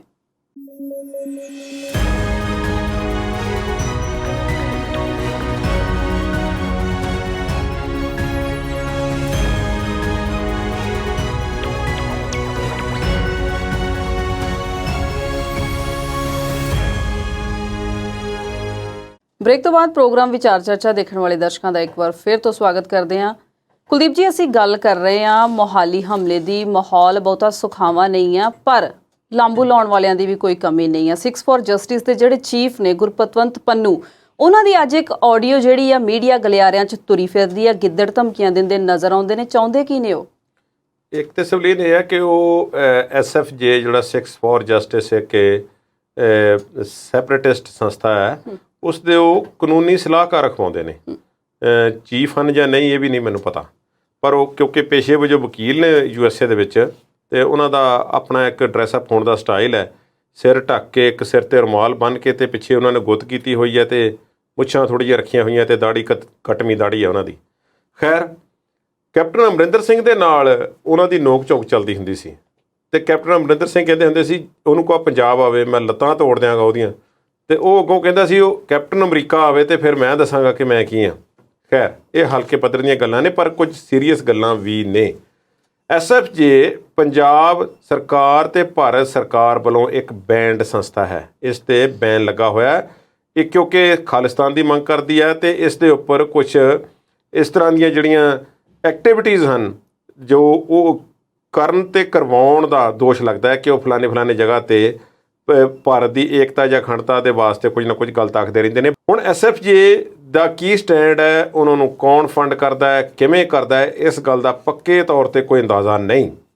ਪਰ ਜੇ ਪਾਕਿਸਤਾਨ ਦੇ ਕੁਝ ਪ੍ਰਾਈਵੇਟ ਚੈਨਲ ਵੇਖ ਲਏ ਜਾਣ ਤੇ ਜਿਸ ਤਰ੍ਹਾਂ ਕਵਰੇਜ ਜਿਹੜੀ ਹੈ ਗੁਰਪਤਵੰਤ ਪੰਨੂ ਤੇ SFJ ਨੂੰ ਉੱਥੋਂ ਮਿਲ ਜਾਂਦੀ ਹੈ, ਮਿਲਦੀ ਰਹਿੰਦੀ ਹੈ ਲਗਾਤਾਰ, ਤੇ ਹੁਣ ਵੀ ਮਿਲੇਗੀ ਇਸ ਗੱਲ ਤੇ ਉੱਥੋਂ ਤੁਹਾਨੂੰ ਸਹਿਜੇ ਅੰਦਾਜ਼ਾ ਹੋ ਜਾਵੇਗਾ ਕਿ ਇਹ ਕੌਣ ਸਪੋਰਟ ਕਰ ਰਿਹਾ। ਹੁਣ ISIS ਦੇ ਪਿੱਛੇ ਜਾਂ ਪਾਕਿਸਤਾਨ ਦੀ ਕੋਈ ਹੋਰ ਇੰਟੈਲੀਜੈਂਸ ਏਜੰਸੀ ਹੈ ਜਾਂ ਫਿਰ ਪੰਜਾਬ ਦੇ ਜਾਂ ਭਾਰਤ ਦੇ ਵਿੱਚੋਂ ਹੀ ਕੋਈ ਉਹਦੀ ਸਪੋਰਟ ਕਰ ਰਿਹਾ।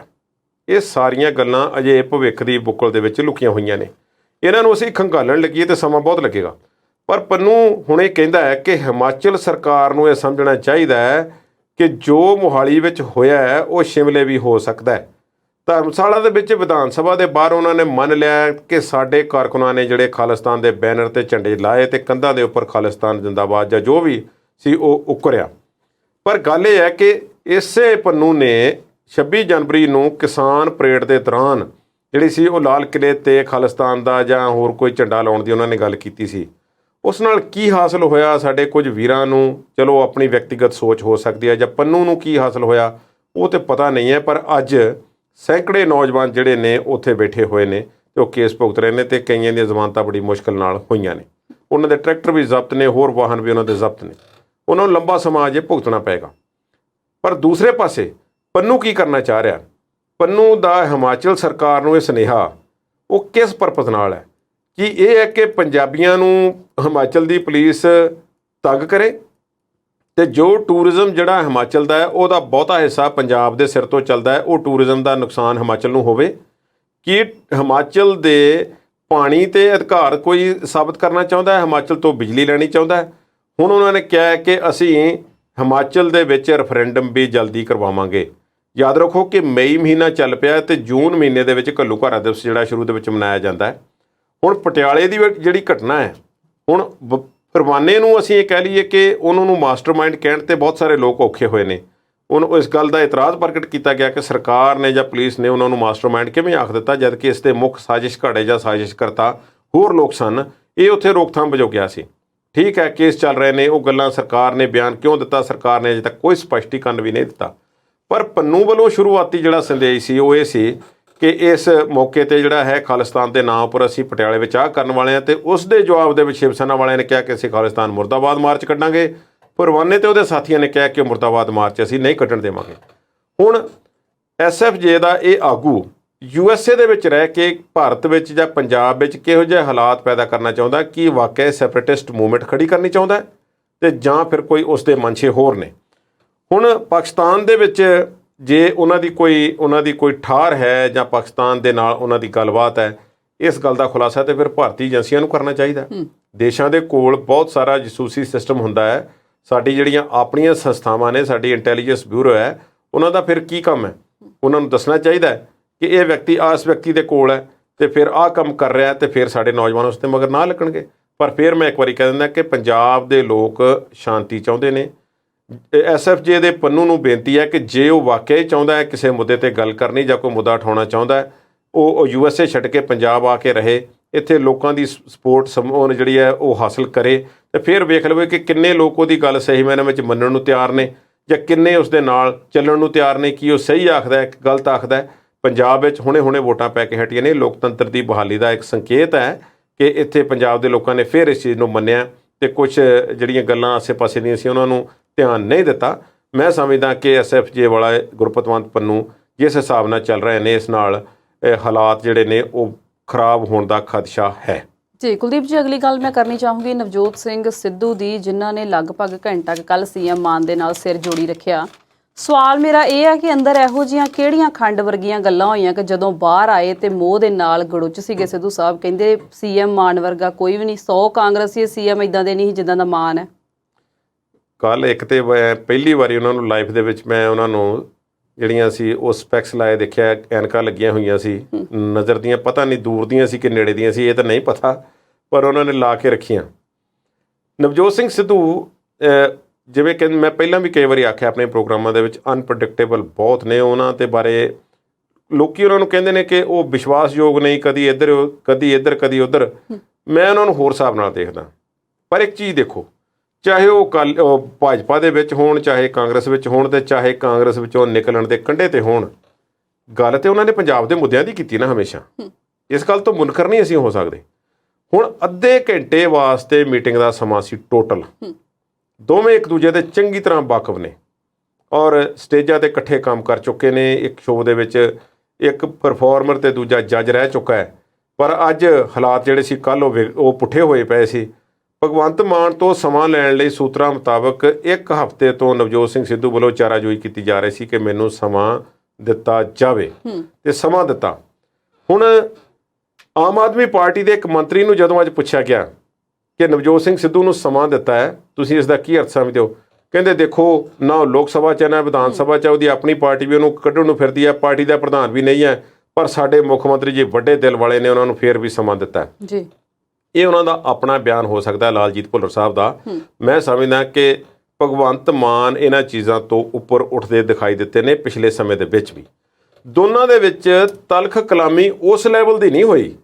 ਜੇ ਇਹਨੂੰ ਗੌਰ ਨਾਲ ਸੁਣੀਏ, ਜਿਸ ਤਰ੍ਹਾਂ ਭਗਵੰਤ ਮਾਨ ਸੁਖਵੀਰ ਤੇ ਜਾਂ ਹੋਰਨਾਂ ਜਾਂ ਕੈਪਟਨ ਅਮਰਿੰਦਰ ਸਿੰਘ ਤੇ ਜਾਂ ਚਰਨਜੀਤ ਚੰਨੀ ਤੇ ਜਿਸ ਤਰ੍ਹਾਂ ਉਹ ਹਮਲੇ ਕਰਦੇ ਰਹੇ ਨੇ ਵੋਟਾਂ ਦੇ ਦਰਮਿਆਨ ਵੀ, ਨਵਜੋਤ ਸਿੰਘ ਸਿੱਧੂ ਤੇ ਉਹਨਾਂ ਨੇ ਆਪਣਾ ਹੱਥ ਨਿਸਬਤਨ ਹੌਲਾ ਥੋੜ੍ਹਾ ਜਿਹਾ ਰੱਖਿਆ, ਜ਼ਿਆਦਾ ਨਹੀਂ। ਉਹ ਜਿਵੇਂ ਉਹਨਾਂ ਨੇ ਲੈਣ ਦੇਣ ਵਾਲੇ ਸੂਟਾਂ ਵਾਲੀ ਗੱਲ ਕੀਤੀ ਸੀ ਕਿ ਭਗਵੰਤ ਮਾਨ ਨੇ ਕਿ ਨਵਜੋਤ ਸਿੰਘ ਸਿੱਧੂ ਦਾ ਹਾਲ ਉਹ ਆ ਕਿ ਜਿਵੇਂ ਲੈਣ ਦੇਣ ਵਾਲੇ ਸੂਟ ਹੁੰਦੇ ਨੇ, ਕਦੇ ਇਸ ਪੇਟੀ 'ਚੋਂ ਉਸ ਪੇਟੀ 'ਚ, ਤੇ ਕਦੇ ਫਿਰ ਕਿਸੇ ਨੇ ਲਿਫਾਫੇ ਵਿੱਚੋਂ ਕਾਂਗਰਸ ਨੇ ਕੱਢ ਲਿਆ। ਹੁਣ ਇਹ ਨਹੀਂ ਪਤਾ ਲੱਗਦਾ, ਨਾ ਉਹਦੀ ਤਹਿ ਲੱਗਦੀ ਹੈ, ਨਾ ਪਾਉਣ ਯੋਗ ਹੈ, ਤੇ ਨਾ ਲਿਫਾਫੇ ਵਿੱਚ ਮੁੜ ਕੇ ਪੈਂਦਾ। ਹੁਣ ਇਹ ਤੁਲਨਾ ਕੀਤੀ ਸੀ, ਤੇ ਕਦੇ ਉਹਨਾਂ ਨੂੰ ਉਹ ਭਗਵੰਤ ਮਾਨ ਨੂੰ ਡਮੀ ਮੁੱਖ ਮੰਤਰੀ ਕਹਿੰਦੇ ਨੇ, ਕਦੀ ਉਹ ਕੁਛ ਕਹਿੰਦੇ ਨੇ, ਪਰ ਫਿਰ ਵੀ ਸੁਖਾਵੇਂ ਮਾਹੌਲ 'ਚ ਮੀਟਿੰਗ ਹੋਈ ਹੈ। ਮੈਂ ਇਹਦੇ 2-3 ਪਹਿਲੂ ਵੇਖਣਾ। ਪਹਿਲਾ ਤਾਂ ਇਹ ਕਿ ਜੇ ਕੋਈ ਆਪਸੀ ਅੰਡਰਸਟੈਂਡਿੰਗ ਹੈ ਤੇ ਪੰਜਾਬ ਲਈ ਕੋਈ ਵਿਅਕਤੀ ਹਿੱਤ ਰੱਖਦਾ ਹੈ, ਤੇ ਉਹਨਾਂ ਦੀ ਗੱਲਬਾਤ ਆਪਸ ਵਿੱਚ ਹੋਣੀ ਚਾਹੀਦੀ ਹੈ, ਚਾਹੇ ਉਹ ਕਿਸੇ ਪਾਰਟੀ ਨਾਲ ਸੰਬੰਧਿਤ ਹੋਵੇ, ਕਿਸੇ ਫਿਰਕੇ ਨਾਲ ਸੰਬੰਧਿਤ ਹੋਣ। ਨਵਜੋਤ ਸਿੰਘ ਸਿੱਧੂ ਤੇ ਭਗਵੰਤ ਮਾਨ ਉਹ ਦੋ ਵਿਅਕਤੀ ਨੇ ਜਿਨ੍ਹਾਂ ਨੇ ਪੰਜਾਬ ਦੇ ਅਸਲੀ ਮੁੱਦਿਆਂ ਨੂੰ ਬਾਰੀਕੀ ਨਾਲ ਉਠਾਇਆ ਪਿਛਲੇ 10 ਸਾਲਾਂ ਵਿੱਚ। ਤੇ ਮੈਂ ਤੁਹਾਨੂੰ ਇੱਕ ਸਵਾਲ ਪੁੱਛਦਾ, ਪੰਜਾਬ ਦੀ ਇਸ ਵੇਲੇ ਮੌਜੂਦਾ ਗਰਮ ਸਿਆਸਤ ਦੇ ਵਿੱਚੋਂ ਪਿਛਲੇ 5-7 ਸਾਲਾਂ ਦੇ ਵਿੱਚ 2 ਇਮਾਨਦਾਰ ਕਿਸੇ ਵਿਅਕਤੀਆਂ ਦਾ ਜਿਨ੍ਹਾਂ ਤੇ ਕੋਈ ਭ੍ਰਿਸ਼ਟਾਚਾਰ ਦਾ ਦੋਸ਼ ਨਹੀਂ ਹੈ ਨਾਮ ਲੈਣਾ ਹੋਵੇ, ਤਾਂ ਤੁਸੀਂ ਕਿਸ ਦਾ ਨਾਮ ਲਿਓਗੇ? ਇਹਨਾਂ ਦੋਵਾਂ ਦਾ ਜਿਨ੍ਹਾਂ ਦਾ ਤੁਸੀਂ ਲਿਆ। ਬਿਲਕੁਲ ਠੀਕ ਹੈ। ਔਰ ਇਹਨਾਂ ਦੀ ਬਿਲਕੁਲ ਇਹ ਜਿਹੜੀ ਮੀਟਿੰਗ ਹੈ, ਮੈਂ ਪੰਜਾਬ ਦੇ ਹਿੱਤਾਂ ਵਾਸਤੇ ਸਮਝਦਾ। ਜੇ ਕੋਈ ਇਹਨੂੰ ਹੋਰ ਰੰਗਤ ਦੇਣ ਦੀ ਕੋਸ਼ਿਸ਼ ਕਰ ਰਿਹਾ ਤੇ ਉਸ ਵਿੱਚ ਵੀ ਕੋਈ ਹਰਜ ਨਹੀਂ। ਭਾਵ ਸੰਗਰੂਰ ਲੋਕ ਸਭਾ ਹੋਣ ਵਾਲੀ ਹੈ, ਕੀ ਲੋਕ ਸਭਾ ਸੰਗਰੂਰ ਤੋਂ ਨਵਜੋਤ ਸਿੰਘ ਸਿੱਧੂ ਨੂੰ ਆਮ ਆਦਮੀ ਪਾਰਟੀ ਦਾ ਉਮੀਦਵਾਰ ਬਣਾਇਆ ਜਾਵੇਗਾ? ਨਵਜੋਤ ਸਿੰਘ ਸਿੱਧੂ ਨੇ ਜਿਹੜੀਆਂ ਬਾਹਰ ਆ ਕੇ ਗੱਲਾਂ ਕੀਤੀਆਂ ਨੇ ਕਿ ਇਸ ਮੁੱਦੇ ਤੇ ਮੈਂ ਪੰਜਾਬ ਮਾਡਲ ਉਹਨਾਂ ਦੇ ਅੱਗੇ ਰੱਖ ਕੇ ਆਇਆ, ਚਲੋ ਭਾਈ, 2 ਕੰਨ ਕਹਿੰਦੇ ਨੇ ਇਸ ਕੰਮ ਨੂੰ ਹੁੰਦੇ ਨੇ ਕਿ ਇੱਕ ਵਿੱਚੋਂ ਦੀ ਸੁਣੇ ਤੇ ਦੂਸਰੇ ਵਿੱਚੋਂ ਦੀ ਨਿਕਲਣ ਦਿਓ। ਜੇ ਨਹੀਂ ਕੋਈ ਚੰਗੀਆਂ ਰੱਖਣਗੀਆਂ ਉਹਨਾਂ ਨੂੰ ਤੇ ਉਹ ਰੱਖ ਵੀ ਲੈਣਗੇ। ਅਕਸਰ ਉਹ ਲੋਕਾਂ ਤੋਂ ਸਲਾਹ ਵੀ ਤਾਂ ਲੈ ਰਹੇ ਨੇ। ਭਗਵੰਤ ਮਾਨ ਕਹਿੰਦੇ ਮਾਈਨਿੰਗ ਪਾਲਿਸੀ ਤੇ ਐਕਸਾਈਜ਼ ਪਾਲਿਸੀ ਬਣਾਉਣ ਲਈ ਸਾਨੂੰ ਸਲਾਹ ਦਿਓ, ਹੋਰ ਕੰਮਾਂ ਲਈ ਸਾਡਾ ਬਜਟ ਤਿਆਰ ਕਰਨਾ ਸਾਨੂੰ ਸਲਾਹ ਦਿਓ। ਤੇ ਭਗਵੰਤ ਮਾਨ ਨੂੰ ਆਮ ਜਿਹਾ ਪੁਰਾਣਾ ਦੋਸਤ ਸਮਝ ਕੇ ਕੋਈ ਜਾਂ ਆਮ ਨਾਗਰਿਕ ਸਮਝ ਕੇ ਸਲਾਹ ਲੈਣ ਦਾ ਹੀ ਮਤਲਬ ਸਮਝ ਲਓ। 50 ਮਿੰਟ ਕੋਈ ਥੋੜ੍ਹਾ ਸਮਾਂ ਨਹੀਂ ਹੁੰਦਾ। ਨਵਜੋਤ ਸਿੰਘ ਸਿੱਧੂ ਜਿਹੜੇ ਨੇ ਉਹਨਾਂ ਨੇ ਇਹ ਚੰਗਾ ਸੰਕੇਤ ਦਿੱਤਾ ਕਿ ਉਹ ਮਿਲਣ ਗਏ ਨੇ। ਭਾਵੇਂ ਹੁਣ ਮੈਂ ਉਮੀਦ ਕਰਦਾ ਕਿ ਉਹ ਜਿਹੜੇ ਬਿਆਨ ਦੇਣਗੇ ਰੈਸ਼ਨੈਲਿਟੀ 'ਤੇ ਆਧਾਰਿਤ ਹੋਣਗੇ, ਸਰਕਾਰ ਦੇ ਖਿਲਾਫ ਸਿਰਫ ਆਲੋਚਨਾ ਖਾਤਰ ਆਲੋਚਨਾ ਨਹੀਂ ਕਰਨਗੇ, ਪਰ ਉਹਨਾਂ ਦਾ ਆਪਣਾ ਮਾਮਲਾ ਠੰਡੇ ਬਸਤੇ ਵਿੱਚ ਹੈ। ਪਰ ਇਸ ਮਿਲਣੀ ਨੇ ਕੰਬਣੀ ਨਾ ਸਿਰਫ ਕਾਂਗਰਸੀਆਂ ਨੂੰ ਛੇੜੀ ਹੈ, ਬਲਕਿ ਆਮ ਆਦਮੀ ਪਾਰਟੀ ਨੂੰ ਵੀ ਛੇੜੀ ਹੈ, ਕੁਛ ਉਹਨਾਂ ਦੇ ਲੋਕਾਂ ਨੂੰ। ਇੱਕ ਗੱਲ ਹੋਰ ਹੈ, ਅਰਵਿੰਦ ਕੇਜਰੀਵਾਲ ਵੱਲੋਂ ਕੋਈ ਪ੍ਰਤੀਕਰਮ ਨਹੀਂ ਆਇਆ। ਜੇ ਭਗਵੰਤ ਮਾਨ ਮਿਲੇ ਨੇ ਤਾਂ ਅਰਵਿੰਦ ਕੇਜਰੀਵਾਲ ਦੀ ਮਰਜ਼ੀ ਤੋਂ ਬਿਨਾਂ ਮਿਲੇ ਨਹੀਂ ਹੋ ਸਕਦੇ। ਪ੍ਰਸ਼ਾਂਤ ਕਿਸ਼ੋਰ ਵੀ ਇਸੇ ਸਮੀਕਰਨ 'ਚ ਆ ਰਹੇ ਨੇ ਕਿ ਇਹ ਕੁਛ ਵੱਡਾ ਹੋਣ ਦੀ ਤਿਆਰੀ ਹੈ, ਇਹ ਇੱਕ ਛੋਟੀ ਜਿਹੀ ਖਿਚੜੀ ਤੋਂ ਕੋਈ ਵੱਡਾ ਪਕਵਾਨ ਤਿਆਰ ਹੋ ਰਿਹਾ। ਕੁਝ ਇਸ ਬਾਰੇ ਪਤਾ ਨਹੀਂ। ਪ੍ਰਸ਼ਾਂਤ ਕਿਸ਼ੋਰ ਦੇ ਵੀ ਚਹੇਤੇ ਨੇ ਤੇ ਕੇਜਰੀਵਾਲ ਨਾਲ ਵੀ ਮਾੜੀ ਮੋਟੀ ਨਵਜੋਤ ਸਿੰਘ ਸਿੱਧੂ ਦੀ ਸਾਂਝ ਹੈ, ਤੇ ਇਹ ਮੈਨੂੰ ਲੱਗਦਾ ਹੈ ਕਿ ਜੇ ਇਹ ਦੋ ਲੋਕ ਪੰਜਾਬ ਹਿਤੈਸ਼ੀ ਇਕੱਠੇ ਹੋ ਜਾਣ, ਚਾਹੇ ਉਹ ਕਿਸੇ ਪਾਰਟੀ 'ਚ ਹੋਣ, ਚਾਹੇ ਆਮ ਆਦਮੀ, ਚਾਹੇ ਕਾਂਗਰਸ, ਕਿਸੇ ਵਿੱਚ ਹੋਣ, ਜੇ ਪੰਜਾਬ ਦੀ ਬਿਹਤਰੀ ਲਈ ਜੇ ਕੋਈ ਕੰਮ ਕਰਨ ਇਕੱਠੇ ਹੋ ਕੇ, ਤੇ ਸਾਨੂੰ ਹੋਰ ਕੁਝ ਨਹੀਂ ਚਾਹੀਦਾ। ਜੀ ਬਿਲਕੁਲ, ਸਿੱਧੂ ਤੇ ਮਾਨ ਦੀ ਮਿਲਣੀ ਤੋਂ ਬਾਅਦ ਗੱਲ ਸ਼੍ਰੋਮਣੀ ਅਕਾਲੀ ਦਲ ਦੀ ਵੀ ਕਰਾਂਗੇ, ਪਰ ਇੱਕ ਛੋਟੇ ਜਿਹੇ ਬ੍ਰੇਕ ਤੋਂ ਬਾਅਦ।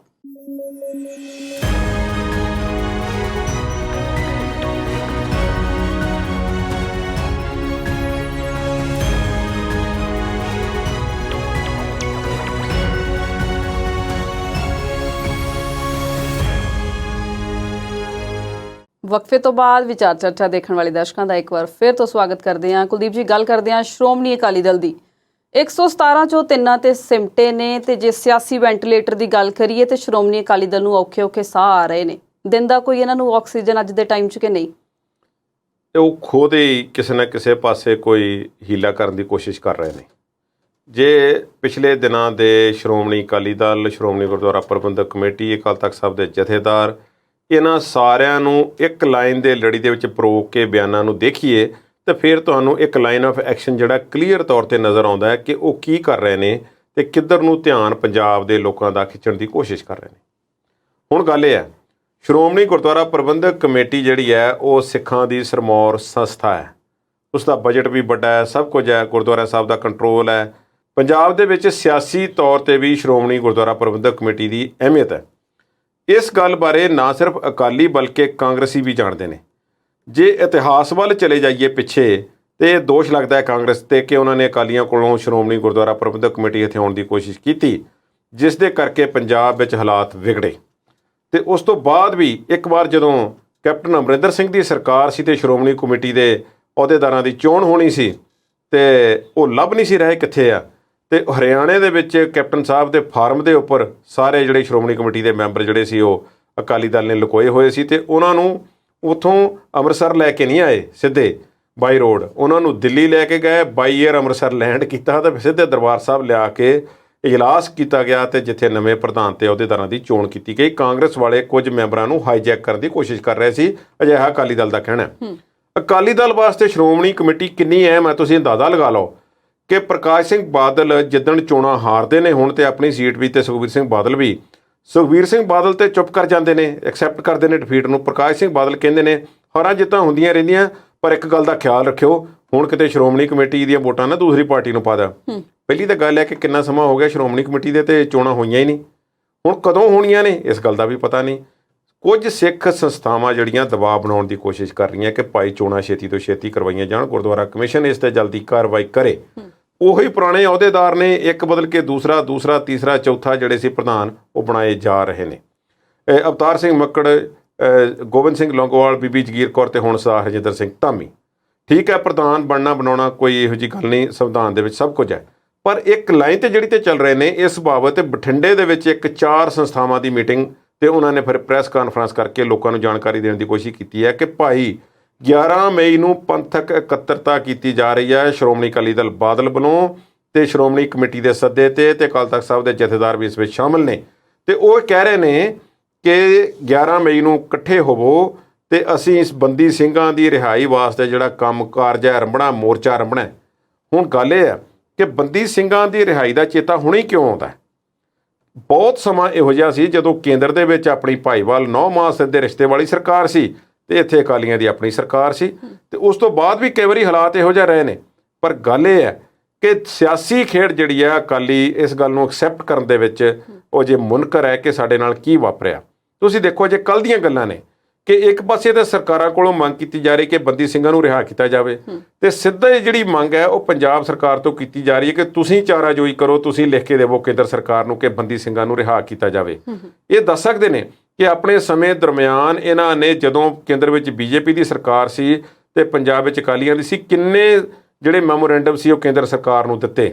ਅੱਜ ਵੀ ਇਹਨਾਂ ਦੇ ਸੱਜਣ ਮਿੱਤਰ ਉੱਥੇ ਜਿਹੜੇ ਨੇ ਵੱਡੇ ਵੱਡੇ ਮੰਤਰੀ ਨੇ, ਤੇ ਬੀਬਾ ਹਰਸਿਮਰਤ ਕੌਰ ਬਾਦਲ ਅਜੇ ਕੱਲ੍ਹ ਤੱਕ ਤਾਂ ਕੇਂਦਰ ਵਿੱਚ ਮੰਤਰੀ ਸੀ। ਕਾਨੂੰਨ, ਖੇਤੀ ਕਾਨੂੰਨ ਤੇ ਅਜੇ ਕੱਲ੍ਹ ਹੀ ਖਤਮ ਹੋਏ ਨੇ ਨਾ, ਗੱਲ ਉਹਨਾਂ ਦੇ ਮੁੱਦਾ ਮੁੱਕਿਆ। ਪਰ ਉਹ ਦੇਖੋ ਤੁਸੀਂ ਰਾਜਪਾਲ ਨੂੰ ਮਿਲਣ ਜਾ ਰਹੇ ਹੋ, ਬਨਵਾਰੀ ਲਾਲ ਪੁਰੋਹਿਤ ਨੂੰ, ਕਿ ਸਰਕਾਰ ਭੰਗ ਕਰ ਦਿਓ। ਤੁਸੀਂ 5 ਬੰਦੇ ਉਹ ਜਾ ਰਹੇ ਹੋ ਜਿਨ੍ਹਾਂ ਨੂੰ ਪੰਜਾਬ ਦੇ ਲੋਕਾਂ ਨੇ ਨਕਾਰਿਆ, ਤੇ ਬੀਬਾ ਹਰਸਿਮਰਤ ਕੌਰ ਬਾਦਲ ਨੂੰ ਤਾਂ ਲੈ ਕੇ ਜਾਓ ਜੋ ਕੇਂਦਰ ਦੇ ਨੁਮਾਇੰਦੇ, ਤੇ ਰਾਜਪਾਲ ਵੀ ਕੇਂਦਰ ਦਾ ਨੁਮਾਇੰਦਾ ਹੁੰਦਾ ਹੈ ਸੂਬੇ ਦੇ ਵਿੱਚ। ਉਹ ਜੇ ਗੱਲ ਕੋਈ ਪਹੁੰਚਾਉਣੀ ਤੇ ਕੇਂਦਰ ਕੋਲ ਪਹੁੰਚਾਓ। ਇਹ ਜਿਹੜੀਆਂ ਗੱਲਾਂ ਨੇ ਮੈਂ ਸਮਝਦਾ ਕਿ ਅਕਾਲੀ ਦਲ ਇਸ ਚੀਜ਼ ਤੋਂ ਉੱਪਰ ਨਹੀਂ ਪਾ ਰਿਹਾ ਕਿ ਅਸੀਂ ਕਰਨਾ ਕੀ ਹੈ। ਇਹ ਜਿਹੜੀਆਂ 3-4 ਜਥੇਬੰਦੀਆਂ ਨੇ ਉਹਨਾਂ ਨੇ ਵੀ ਇਹੋ ਹੀ ਆਖਿਆ ਕਿ ਅਕਾਲ ਤਖਤ ਸਾਹਿਬ ਦੇ ਜਥੇਦਾਰ ਤੇ ਸ਼੍ਰੋਮਣੀ ਗੁਰਦੁਆਰਾ ਕਮੇਟੀ ਦੇ ਅਹੁਦੇਦਾਰਾਂ ਜਿਹੜੇ ਨੇ ਇਹ ਪੰਜਾਬ ਦੇ ਲੋਕਾਂ ਨੂੰ ਕੁਝ ਇਹੋ ਜਿਹੇ ਮੁੱਦੇ ਯਾਦ ਕਰਾ ਰਹੇ ਨੇ ਜਿਨ੍ਹਾਂ ਨਾਲ ਬਾਦਲਾਂ ਦੇ ਪਰਿਵਾਰ ਨੂੰ ਜਿਹੜਾ ਉਹ ਡੁੱਬਣ ਤੋਂ ਬਚਾਇਆ ਜਾ ਸਕੇ। ਉਹ ਇਸ ਵੇਲੇ ਸਿਆਸੀ ਹਾਸ਼ੀਏ ਤੇ ਪਹੁੰਚ ਚੁੱਕੇ ਨੇ ਤੇ ਉਹਨਾਂ ਦੀ ਸਿਆਸੀ ਲੈਗੇਸੀ ਜਿਹੜੀ ਹੈ, ਇੱਕ ਪਰਿਵਾਰਕ ਜਿਹੜਾ ਇੱਕ ਢਾਂਚਾ ਹੈ, ਉਹ ਖਤਮ ਹੋਣ ਦੇ ਕੰਢੇ ਤੇ ਆ। ਗੱਲ ਇੱਕ ਹੋਰ ਹੈ, ਇਹ ਗੱਲ ਬਦਕਿਸਮਤੀ ਦੀ ਹੈ ਕਿ ਸ਼੍ਰੋਮਣੀ ਅਕਾਲੀ ਦਲ ਦਾ ਤੇ ਸ਼੍ਰੋਮਣੀ ਕਮੇਟੀ ਦਾ ਪੁਰਾਣਾ ਇਤਿਹਾਸ ਹੈ, ਪਰ ਅੱਜ ਜਿਸ ਤਰ੍ਹਾਂ ਦਾ ਸਿਸਟਮ ਕ੍ਰੀਏਟ ਕਰ ਦਿੱਤਾ ਗਿਆ, ਬਹੁਤ ਸਾਰੇ ਲੋਕ ਜਿਵੇਂ ਕਿਹਾ ਜਾਂਦਾ ਸੀ ਕਿ India is Indira, Indira is India, ਇਸੇ ਤਰ੍ਹਾਂ ਸ਼੍ਰੋਮਣੀ ਅਕਾਲੀ ਦਲ ਨੂੰ ਸਿਰਫ ਬਾਦਲ ਪਰਿਵਾਰ ਹੀ ਸਮਝਿਆ ਜਾਂਦਾ ਕਿ ਬਾਦਲ ਹੈ ਤਾਂ ਸ਼੍ਰੋਮਣੀ ਅਕਾਲੀ ਦਲ ਹੈ। ਬਿਲਕੁਲ ਅਜਿਹੀ ਸਥਿਤੀ ਨਹੀਂ ਹੈ। ਇੱਕ ਪਰਿਵਾਰ ਦੀ ਇਜਾਰੇਦਾਰੀ ਹੈ, ਉਹ ਟੁੱਟਣ ਦਿਓ। ਜੇ ਖਤਮ ਲੋਕਾਂ ਨੇ ਨਕਾਰਿਆ ਤੁਸੀਂ ਉਹਨੂੰ ਖਤਮ ਹੋਣ ਦਿਓ। ਘੱਟੋ ਘੱਟ ਲੋਕਤੰਤਰਿਕ ਪ੍ਰਕਿਰਿਆਵਾਂ ਦੇ ਵਿੱਚ ਵਿਸ਼ਵਾਸ ਰੱਖੋ। ਤੁਸੀਂ ਵੋਟਾਂ ਦੀ ਰਾਜਨੀਤੀ ਕਰਕੇ 17-18 ਸਾਲ ਪੰਜਾਬ 'ਚ ਰਾਜ ਕੀਤਾ ਹੈ। ਕਾਂਗਰਸ ਪਾਰਟੀ ਨੂੰ ਮੈਂ ਇਸ ਮਾਮਲੇ 'ਚ ਇਹਨਾਂ ਤੋਂ 1 ਨੰਬਰ ਵੱਧ ਦੇਵਾਂਗਾ। ਜੇ ਕਾਂਗਰਸ ਪਾਰਟੀ ਦੀ MLA ਦੀ ਵਿਧਾਇਕ ਟੀਮ ਨੇ ਇਹ ਫੈਸਲਾ ਕਰ ਲਿਆ ਕਿ ਕੈਪਟਨ ਅਮਰਿੰਦਰ ਸਿੰਘ ਸਾਡੇ ਮੁੱਖ ਮੰਤਰੀ ਨਹੀਂ ਹੋਣਗੇ ਤੇ ਉਹਨਾਂ ਨੂੰ ਲਾ ਦਿੱਤਾ ਗਿਆ, ਚਰਨਜੀਤ ਸਿੰਘ ਚੰਨੀ ਨਵੇਂ ਬਣਾ ਦਿੱਤੇ ਗਏ ਨੇ। ਦੇਖੋ ਅੱਜ ਵੀ ਇਸੇ ਤਰ੍ਹਾਂ ਬਾਕੀ ਪਾਰਟੀਆਂ ਕਰਦੀਆਂ ਨੇ, ਪਰ ਅਕਾਲੀ ਦਲ ਦੇ ਵਿੱਚ ਉਹੀ ਰਜਵਾੜਾ ਸ਼ਾਹੀ ਸਿਸਟਮ ਹੈ ਕਿ ਇੱਕ ਪਰਿਵਾਰ ਨੂੰ ਇਜਾਰੇਦਾਰੀ ਦਿੱਤੀ ਹੋਈ ਹੈ, ਉਹ ਜਿਹਨੂੰ ਮਰਜ਼ੀ ਬਣਾ ਦੇਵੇ ਤੇ ਜਿਹਨੂੰ ਮਰਜ਼ੀ ਹਟਾ ਦੇਵੇ। ਔਰ ਕੇਂਦਰ ਦੇ ਵਿੱਚ ਜਦੋਂ ਬੀਬਾ ਹਰਸਿਮਰਤ ਕੌਰ ਬਾਦਲ ਨੂੰ ਜਿਹੜਾ ਸੀ ਮੰਤਰੀ ਬਣਾਇਆ ਗਿਆ, ਉਸ ਵੇਲੇ ਬਹੁਤ ਸਾਰੇ ਸੀਨੀਅਰ ਆਗੂ ਜਿਹੜੇ ਸੀ ਉੱਥੇ ਬੈਠੇ ਹੋਏ ਸੀ, ਉਹਨਾਂ ਵਿੱਚੋਂ ਕਿਸੇ ਨੂੰ ਤਾਂ ਗੱਦੀ ਦਿੱਤੀ ਨਾ ਗਈ ਤੇ ਉਹਨਾਂ ਨੂੰ ਮੰਤਰੀ ਬਣਾ ਕੇ ਤੇ ਸਾਹਿਬ ਬਲਵਿੰਦਰ ਸਿੰਘ ਭੂੰਦੜ ਤੇ ਸੁਖਦੇਵ ਸਿੰਘ ਢੀਂਡਸਾ ਜਿਹੜੇ ਅੱਜ ਭੱਜੇ ਫਿਰਦੇ ਨੇ ਕਿ ਕਿਸ ਤਰ੍ਹਾਂ ਕੋਈ ਸਾਡਾ ਵੀ ਕਿਤੇ ਹੱਥ ਪੈ ਜਾਵੇ, ਤੇ ਇਹਨਾਂ ਵਿੱਚੋਂ ਇੱਕ ਤੇ ਅਕਾਲੀਆਂ ਦੇ ਨਾਲ ਹੈ ਤੇ ਦੂਸਰਾ ਵਿਰੋਧ ਹੈ, ਉਹ ਹੱਥ ਮਲਦੇ ਰਹਿ ਗਏ ਕਿ ਸਾਡੀ ਰਾਜ ਸਭਾ ਦੀਆਂ ਮੈਂਬਰੀਆਂ ਤੇ ਸਾਡੇ ਲੋਕ ਸਭਾ ਦੀਆਂ ਮੈਂਬਰੀਆਂ ਕਿੱਥੇ ਗਈਆਂ ਤੇ ਸਾਡੇ ਹੱਥ ਮੰਤਰੀ ਦੀ ਕੁਰਸੀ ਕਿਉਂ ਨਾ ਆਈ। ਇਸੇ ਤਰ੍ਹਾਂ ਦਾ ਜ਼ੋਰ ਜਿਹੜਾ ਜਿਵੇਂ ਹੋਰ ਆਗੂਆਂ ਦੇ ਨਾਮ ਵੀ ਲੈ ਜਾ ਸਕਦੇ ਨੇ, ਹੁਣ ਮੇਰਾ ਖਿਆਲ ਹੈ ਲੈਣ ਦਾ ਸਮਾਂ ਨਹੀਂ ਹੈ।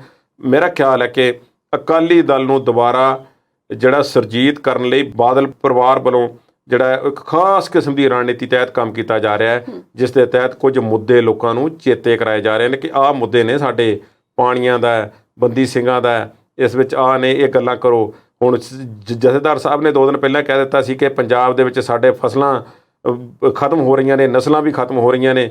ਉਹ ਇੱਕ ਉਹਨਾਂ ਨੇ ਵੇਗ ਜਿਹਾ ਬਿਆਨ ਦੇ ਦਿੱਤਾ ਜਿਸ ਦਾ ਕੋਈ ਕਲੈਰੀਫਿਕੇਸ਼ਨ ਨਹੀਂ, ਕੁਝ ਨਹੀਂ, ਬਸ ਅੰਸ਼ਕ ਤੌਰ ਤੇ ਸਹੀ ਵੀ ਹੋ ਸਕਦਾ ਹੈ, ਇਸ ਤੋਂ ਬਾਅਦ ਕੁਝ ਨਹੀਂ ਸੀ। ਤੁਸੀਂ ਗੱਲ ਕਰ ਰਹੇ ਹੋ ਸ਼੍ਰੋਮਣੀ ਅਕਾਲੀ ਦਲ ਦੀ, ਤੇ ਜਾਂਦੇ ਜਾਂਦੇ ਇਹਨਾਂ ਦੇ ਖਾਸ ਆਪਣੇ ਆਪ ਨੂੰ ਮਾਝੇ ਦਾ ਜਰਨੈਲ ਕਹਾਉਣ ਵਾਲੇ ਬਿਕਰਮ ਸਿੰਘ ਮਜੀਠੀਆ ਦੀ ਵੀ ਗੱਲ ਕਰਦੇ ਹਾਂ। 24 ਫਰਵਰੀ ਨੂੰ ਅੰਦਰ ਤੜੇ ਸੀ, ਅਜੇ ਤੱਕ ਬਾਹਰ ਨਹੀਂ ਨਿਕਲਿਆ ਜਾ ਰਿਹਾ, ਕੀ ਗੱਲ ਸਾਰੇ ਰਸਤੇ ਬੰਦ ਹੋ ਗਏ? ਬਿਕਰਮ ਸਿੰਘ ਮਜੀਠੀਆ ਜਦੋਂ ਇਨਸਾਨ ਨੇ ਸੱਤਾ ਸੁੱਖ ਭੋਗਿਆ ਹੋਵੇ ਤੇ ਫਿਰ ਉਸ ਵਾਸਤੇ ਮੁਸ਼ਕਲ ਹੁੰਦਾ ਹੈ। ਲਾਲੂ ਪ੍ਰਸਾਦ ਯਾਦਵ ਦੀ ਵੀ ਯਾਦ ਆਉਂਦੀ ਹੈ, ਪਰ ਉਹਨਾਂ ਨੇ ਲੱਗਦਾ ਕਿ ਮਨ ਨੂੰ ਮਾਰ ਲਿਆ। ਇਸੇ ਤਰ੍ਹਾਂ ਕਹਿੰਦੇ ਸੀ ਕਿ ਨਵਾਜ਼ ਸ਼ਰੀਫ ਨੂੰ ਜਦੋਂ ਭ੍ਰਿਸ਼ਟਾਚਾਰ ਦੇ ਦੋਸ਼ਾਂ ਦੇ ਹੇਠ ਪਾਕਿਸਤਾਨ ਦੇ ਵਿੱਚ ਇਮਰਾਨ ਖਾਨ ਸਰਕਾਰ ਨੇ ਅੰਦਰ ਡੱਕਿਆ, ਸ਼ਹਿਬਾਜ਼ ਸ਼ਰੀਫ ਨੂੰ ਵੀ ਡੱਕਿਆ ਤੇ ਆਸਫ ਜ਼ਰਦਾਰੀ ਨੂੰ ਵੀ ਫੜਿਆ, ਇਹਨਾਂ ਤਿੰਨਾਂ ਦੇ ਵਿੱਚੋਂ ਸਾਰਿਆਂ ਚੋਂ ਕਿਸੇ ਨੇ ਇਸ ਚੀਜ਼ ਨੂੰ ਐਕਸੈਪਟ ਕਰਦੇ ਹੋਏ ਤੇ ਚੈਲੰਜ ਨੂੰ ਐਕਸੈਪਟ ਕਰਦੇ ਹੋਏ ਜਿਹੜਾ ਸੀ ਫਾਈਟ ਕਰਨ ਦਾ ਜਿਹੜਾ ਸੀ ਪ੍ਰੋਪਰ ਤਰੀਕੇ ਨਾਲ ਪ੍ਰਣ ਕੀਤਾ, ਉਹ ਸੀ ਆਸਫ ਅਲੀ ਜ਼ਰਦਾਰੀ। ਨਵਾਜ਼ ਸ਼ਰੀਫ ਘਬਰਾ ਗਏ, ਕਦੀ ਕਹਿੰਦੇ ਸੀ ਮੇਰੇ ਪਲੇਟਲੇਟਸ ਘਟ ਗਏ ਨੇ, ਮਜ਼ਾਕ ਨਾਲ ਲੋਕ ਕਹਿ ਦਿੰਦੇ ਸੀ ਨਵਾਜ਼ ਸ਼ਰੀਫ ਦੀਆਂ ਕਲਚ ਪਲੇਟਾਂ ਖਰਾਬ ਹੋ ਗਈਆਂ। ਸ਼ਹਿਬਾਜ਼ ਸ਼ਰੀਫ ਵੀ ਇਸੇ ਤਰ੍ਹਾਂ ਦੇ ਬਹਾਨੇ ਲਾ ਕੇ ਕਦੀ ਵਿਦੇਸ਼ ਨੂੰ ਭੱਜਦੇ ਸੀ, ਪਰ ਜ਼ਰਦਾਰੀ ਅੜੇ ਰਹੇ। ਅਖੀਰ ਚਲੋ ਹੁਣ ਸ਼ਹਿਬਾਜ਼ ਸ਼ਰੀਫ ਪ੍ਰਧਾਨ ਮੰਤਰੀ ਬਣ ਗਏ ਨੇ, ਮੈਂ ਉੱਧਰ ਨਾ ਜਾਵਾਂ। ਇਸੇ ਤਰ੍ਹਾਂ ਪੰਜਾਬ ਦੇ ਵਿੱਚ ਬਿਕਰਮ ਸਿੰਘ ਮਜੀਠੀਆ ਨੂੰ ਇਹ ਮੁਸ਼ਕਲ ਆ ਰਹੀ ਹੈ ਕਿ ਜੋ ਉਹਨਾਂ ਦੀ ਗ੍ਰਿਫਤਾਰੀ ਹੋਈ ਹੈ ਚੋਣਾਂ ਤੋਂ ਬਾਅਦ ਦੀ, ਤੇ ਚੋਣ ਵੀ ਉਹ ਹਾਰ ਗਏ ਨੇ, ਇੱਕ ਝਟਕਾ ਸੀ, ਬੀਬੀ ਗਨੀਵ ਕੌਰ ਮਜੀਠੀਆ ਜਿੱਤ ਗਈ ਹੈ, ਇਹ ਉਹਨਾਂ ਵਾਸਤੇ ਖੁਸ਼ੀ ਦੀ ਗੱਲ ਸੀ। ਪਰ ਬਿਕਰਮ ਮਜੀਠੀਆ ਇਸ ਗੱਲ ਨੂੰ ਹਜ਼ਮ ਕਰਨ ਦੇ ਵਿੱਚ ਅਸਮਰੱਥ ਨੇ ਕਿ ਮੈਨੂੰ ਕਿਸ ਤਰ੍ਹਾਂ ਅੰਦਰ ਵਾੜਿਆ ਹੋਇਆ ਤੇ ਮੇਰੇ ਤੇ ਕੇਸ ਚੱਲ ਰਿਹਾ ਤੇ ਕਿਸੇ ਕੋਰਟ ਦੇ ਵਿੱਚ ਮੇਰੀ ਕੋਈ ਸੁਣਵਾਈ ਨਹੀਂ ਹੋ ਰਹੀ। ਪਰ ਸਿਸਟਮ ਵੀ ਬੜਾ ਅਜੀਬ ਹੈ। ਮੈਨੂੰ ਬੜੀ ਹੈਰਾਨਗੀ ਹੁੰਦੀ ਹੈ ਕਿ ਚੋਣਾਂ ਤੋਂ ਪਹਿਲਾਂ ਉਹਨਾਂ ਨੂੰ ਕਿਵੇਂ 5-5 6-6 ਦਿਨ ਦੀ ਬੇਲ ਜਿਹੜੀ ਸੀ ਅੱਗੇ ਦਿੱਤੀ ਜਾਂਦੀ ਸੀ, ਤੇ ਫਿਰ ਹੁਣ ਅਚਾਨਕ ਫੜ ਕੇ ਉਹਨਾਂ ਨੂੰ ਅੰਦਰ ਡੱਕਿਆ ਹੋਇਆ ਤੇ ਉਦੋਂ ਤੋਂ ਇੱਕ ਛੁੱਟੀ ਵੀ ਨਹੀਂ ਮਿਲ ਰਹੀ। ਗੱਲ ਇਹ ਹੈ ਕਿ ਜਿਹੜੀ ਉਹਨਾਂ ਨੇ ਇਹ ਪਟੀਸ਼ਨ ਪਾਈ ਸੀ, ਇਹ ਆਪਣੇ ਆਪ ਦੇ ਵਿੱਚ ਇਸ ਨੂੰ ਦੇਖਿਆ ਜਾਵੇ ਤਾਂ ਇਹ ਕੋਈ ਇੰਨੀ ਸੋਲਿਡ ਪਟੀਸ਼ਨ ਨਹੀਂ ਸੀ। ਇਹ ਮੰਗ ਕੀ ਹੈ? ਜਿਵੇਂ ਪਟਵਾਰੀਆਂ ਦੀ ਮੰਗ ਸੀ ਕਿ ਦੀਦਾਰ ਸਿੰਘ ਪਟਵਾਰੀ ਦੇ ਖਿਲਾਫ ਜਿਹੜਾ ਕੇਸ ਹੈ ਰੱਦ ਕਰ ਦਿਓ ਤੇ ਤਾਂ ਅਸੀਂ ਹੜਤਾਲ ਵਾਪਸ ਲਵਾਂਗੇ। ਖੈਰ ਉਹ ਇੱਕ ਵੱਖਰੇ ਅਧਿਕਾਰੀ ਨੂੰ ਸੌਂਪ ਦਿੱਤਾ ਗਿਆ, ਉਹਦੇ ਨਾਲ ਪਤਾ ਨਹੀਂ ਕੀ ਪਟਵਾਰੀਆਂ ਨੇ ਹਾਸਲ ਕਰ ਲਿਆ। ਇਹੋ ਜਿਹੀ ਸਥਿਤੀ ਬਿਕਰਮ ਸਿੰਘ ਮਜੀਠੀਆ ਦੀ ਹੈ। ਸੁਪਰੀਮ ਕੋਰਟ 'ਚ ਕਹਿੰਦੇ ਕਿ ਮੇਰੇ ਤੇ ਜਿਹੜਾ ਕੇਸ ਪਾਇਆ ਗਿਆ ਉਹ FIR ਰੱਦ ਕੀਤੀ ਜਾਵੇ। ਭਾਈ ਇੰਨਾ ਸੀਰੀਅਸ ਮਸਲਾ ਹੈ, ਤੁਸੀਂ ਵੀ ਤਾਂ ਜਾਣਦੇ ਹੋ ਕਿ ਕਿਵੇਂ ਨਜਿੱਠਿਆ ਜਾਂਦਾ ਹੈ। ਕਾਨੂੰਨ ਨੂੰ ਆਪਣੀ ਪ੍ਰਕਿਰਿਆ ਤਾਂ ਪੂਰੀ ਕਰਨ ਦਿਓ। ਸੁਪਰੀਮ ਕੋਰਟ ਨੇ, ਤੁਹਾਨੂੰ ਲੱਗਦਾ ਕਿਸੇ ਵਕੀਲ ਨੇ ਤੁਹਾਨੂੰ ਇਹ ਸਲਾਹ ਦਿੱਤੀ ਹੋਵੇਗੀ ਕਿ ਸੁਪਰੀਮ ਕੋਰਟ ਤੁਹਾਡੀ FIR ਰੱਦ ਕਰਨ ਦਾ ਹੁਕਮ ਦੇ ਦੇਵੇਗੀ? ਚਾਹੇ ਉਹ ਪੋਲੀਟੀਕਲੀ ਮੋਟੀਵੇਟਡ ਹੋਵੇ ਚਾਹੇ ਨਾ ਹੋਵੇ, ਪਰ ਬੜੇ ਸੰਗੀਨ ਇਲਜ਼ਾਮ ਨੇ। ਤੁਸੀਂ ਸਿਸਟਮ ਦੇ ਵਿੱਚ ਵੜਿਓ, ਭੁਗਤੋ ਤੇ ਸਮਾਂ ਆਉਣ ਦਿਓ, ਫਿਰ ਤੁਹਾਨੂੰ ਬੇਲ ਜਿਹੜੀ ਹੈ ਮਿਲ ਜਾਵੇਗੀ। ਇੱਕ ਮੈਂ ਘਟਨਾ ਯਾਦ ਕਰਾਉਣੀ ਚਾਹੁੰਦਾ। 2006 ਦੇ ਵਿੱਚ ਜਦੋਂ ਬੜੀ ਚੜ੍ਹਤ ਸੀ ਅਕਾਲੀ ਦਲ ਦੀ, ਤੇ ਇਹਨਾਂ ਦੇ ਆਪਣੇ ਇੱਕ ਪੰਜਾਬ ਦੇ ਸਾਬਕਾ ਮੁੱਖ ਮੰਤਰੀ ਸੁਰਜੀਤ ਸਿੰਘ ਬਰਨਾਲਾ, ਜੋ ਬਾਅਦ ਵਿੱਚ ਤਾਮਿਲਨਾਡੂ ਦੇ ਗਵਰਨਰ ਵੀ ਰਹੇ ਨੇ, ਕੇਂਦਰ ਤੱਕ ਉਹਨਾਂ ਦੀ ਚੰਗੀ ਪਹੁੰਚ ਸੀ, ਤੇ ਉਹਨਾਂ ਦੀ ਪ੍ਰਕਾਸ਼ ਸਿੰਘ ਬਾਦਲ ਨਾਲ ਬਣਦੀ ਨਹੀਂ ਸੀ, ਤੇ ਉਹਨਾਂ ਦਾ ਬੇਟਾ ਗਗਨਦੀਪ ਬਰਨਾਲਾ ਜਿਹੜਾ ਸੀ ਉਹ ਅਕਾਲੀ ਦਲ ਦੇ ਵਿੱਚ ਸੀ। ਤੇ ਹੁਣ ਇਸ ਤਰ੍ਹਾਂ ਇੱਕ ਹੋਰ ਸਾਬਕਾ ਮੁੱਖ ਮੰਤਰੀ ਦੇ ਬੇਟੇ ਨੂੰ ਅਕਾਲੀ ਦਲ ਵਿੱਚ ਰੱਖਣਾ ਪ੍ਰਕਾਸ਼ ਸਿੰਘ ਬਾਦਲ ਲਈ ਕਿੰਨਾ ਕੁ ਸੇਫ ਸੀ, ਇਹ ਤਾਂ ਸਾਰੇ ਜਾਣਦੇ ਸੀ। ਪਰ ਇੱਕ ਘਟਨਾ ਹੁੰਦੀ ਹੈ ਕਿ ਜਦੋਂ ਉਸ 'ਤੇ ਇਲਜ਼ਾਮ ਲੱਗਦਾ ਹੈ, ਇੱਕ ਥਰਡ ਕਲਾਸ ਜਾਂ ਇੱਕ ਥਰਡ ਗ੍ਰੇਡ ਦਾ ਇਲਜ਼ਾਮ ਲੱਗਦਾ ਹੈ ਗਗਨਦੀਪ 'ਤੇ ਕਿ ਉਸਨੇ ਆਪਣੀ ਨੌਕਰਾਣੀ ਦੇ ਨਾਲ ਵਿਵਹਾਰ ਕੀਤਾ ਤੇ ਬਲਾਤਕਾਰ ਦਾ ਕੇਸ ਜਿਹੜਾ ਰਜਿਸਟਰ ਹੋ ਜਾਂਦਾ ਹੈ, ਉਸ ਨੂੰ ਫੜਿਆ ਜਾਂਦਾ ਹੈ, ਉਸ ਦੀਆਂ ਫੋਟੋਆਂ ਪ੍ਰਕਾਸ਼ਿਤ ਹੁੰਦੀਆਂ ਨੇ, ਉਸ ਨੂੰ ਗ੍ਰਿਫਤਾਰ ਕਰਕੇ ਜਾਂਦਿਆਂ ਦੀਆਂ, ਤੇ ਉਹ ਅੰਦਰ ਵੀ ਰਹਿੰਦਾ ਹੈ। ਫਿਰ ਕੇਸ ਚੱਲਦਾ 2-3 ਸਾਲਾਂ ਦੇ ਵਿੱਚ ਬਰੀ ਹੋ ਜਾਂਦਾ ਹੈ। ਉਹ ਜਿਹੜੀ ਮੁਲਜ਼ਮ ਜਾਂ ਪੀੜਤਾ ਸੀ ਉਸਨੇ ਆਪਣਾ ਸਾਰਾ ਕੇਸ ਵਾਪਸ ਲੈ ਲਿਆ। ਬਹੁਤੇ ਲੋਕ ਉਦੋਂ ਵੀ ਇਹੋ ਗੱਲ ਕਹਿੰਦੇ ਸੀ ਕਿ ਇਹ ਬਾਦਲ ਪਰਿਵਾਰ ਨੇ ਸੁਰਜੀਤ ਸਿੰਘ ਬਰਨਾਲਾ ਦੇ ਪਰਿਵਾਰ ਨੂੰ ਠਿੱਬੀ ਲਾਉਣ ਖਾਤਰ ਕੇਸ ਬਣਾਇਆ ਸੀ। ਅੱਜ ਵੀ ਇਸ ਤਰ੍ਹਾਂ ਦੇ ਕਈ ਕੇਸ ਬਣੇ ਹੋਏ ਨੇ ਕਈ ਲੋਕਾਂ ਤੇ। ਇਹ ਹੁਣ ਸਾਰਾ ਸੱਚ ਜਿਹੜਾ ਹੈ ਇਹ ਅਦਾਲਤਾਂ ਦੱਸਣਗੀਆਂ ਕਿ ਬਿਕਰਮ ਸਿੰਘ ਮਜੀਠੀਆ ਤੇ ਕੇਸ ਦੇ ਵਿੱਚ ਕੋਈ ਜਾਨ ਹੈ ਜਾਂ ਨਹੀਂ ਹੈ। ਪਰ ਇਹ ਗੱਲ ਪੱਕੀ ਹੈ ਕਿ ਉਹਨਾਂ ਨੂੰ ਭੁਗਤਣਾ ਪਏਗਾ, ਅਜੇ ਅੰਦਰ ਰਹਿਣਾ ਪੈ ਸਕਦਾ। ਹਾਂ, ਅਦਾਲਤ ਦੀ ਮਰਜ਼ੀ ਹੈ, ਜੇ ਕਿਤੇ ਆ ਗਿਆ ਉਹਨਾਂ ਦੇ ਧਿਆਨ ਹਿੱਤ, ਇਹਨਾਂ ਨੂੰ ਜਿਹੜਾ ਹੈ ਛੋੜ ਦਿੱਤੀ ਜਾ ਸਕਦੀ ਹੈ ਤੇ ਜ਼ਮਾਨਤ ਉਹਨਾਂ ਨੂੰ ਮਿਲ ਸਕਦੀ ਹੈ, ਅਦਰਵਾਈਜ਼ ਕਾਨੂੰਨ ਆਪਣਾ ਕੰਮ ਕਰੇਗਾ। ਜੀ, ਪੰਜਾਬ ਦੀ ਸਿਆਸਤ ਦੀਆਂ ਗੱਲਾਂ ਹੋਰ ਵੀ ਬੜੀਆਂ ਨੇ, ਪਰ ਫਿਲਹਾਲ ਪ੍ਰੋਗਰਾਮ ਦਾ ਸਮਾਂ ਇੱਥੇ ਖਤਮ ਹੋ ਗਿਆ ਤੇ ਸਟੂਡੀਓ 'ਚ ਆਉਣ ਲਈ ਕੁਲਦੀਪ ਜੀ ਤੁਹਾਡਾ ਬਹੁਤ-ਬਹੁਤ ਧੰਨਵਾਦ। ਉਮੀਦ ਕਰਦੇ ਹਾਂ ਕਿ ਸਾਡੇ ਦਰਸ਼ਕਾਂ ਨੂੰ ਸਾਡਾ ਅੱਜ ਦਾ ਇਹ ਐਪੀਸੋਡ ਚੰਗਾ ਲੱਗਾ ਹੋਵੇਗਾ। ਕੱਲ ਨੂੰ ਫਿਰ ਨਵੇਂ ਮੁੱਦਿਆਂ ਦੇ ਨਾਲ ਹਾਜ਼ਰੀ ਭਰਾਂਗੇ, ਪਰ ਤੁਸੀਂ ਇਸੇ ਤਰ੍ਹਾਂ ਜੁੜੇ ਰਹਿਣਾ ਹੈ ਜੀ ਪੰਜਾਬੀ ਨੈਸ਼ਨਲ ਟੀਵੀ ਦੇ ਨਾਲ। ਉਮੀਦ ਤੁਹਾਡੀ, ਕੋਸ਼ਿਸ਼ ਸਾਡੀ।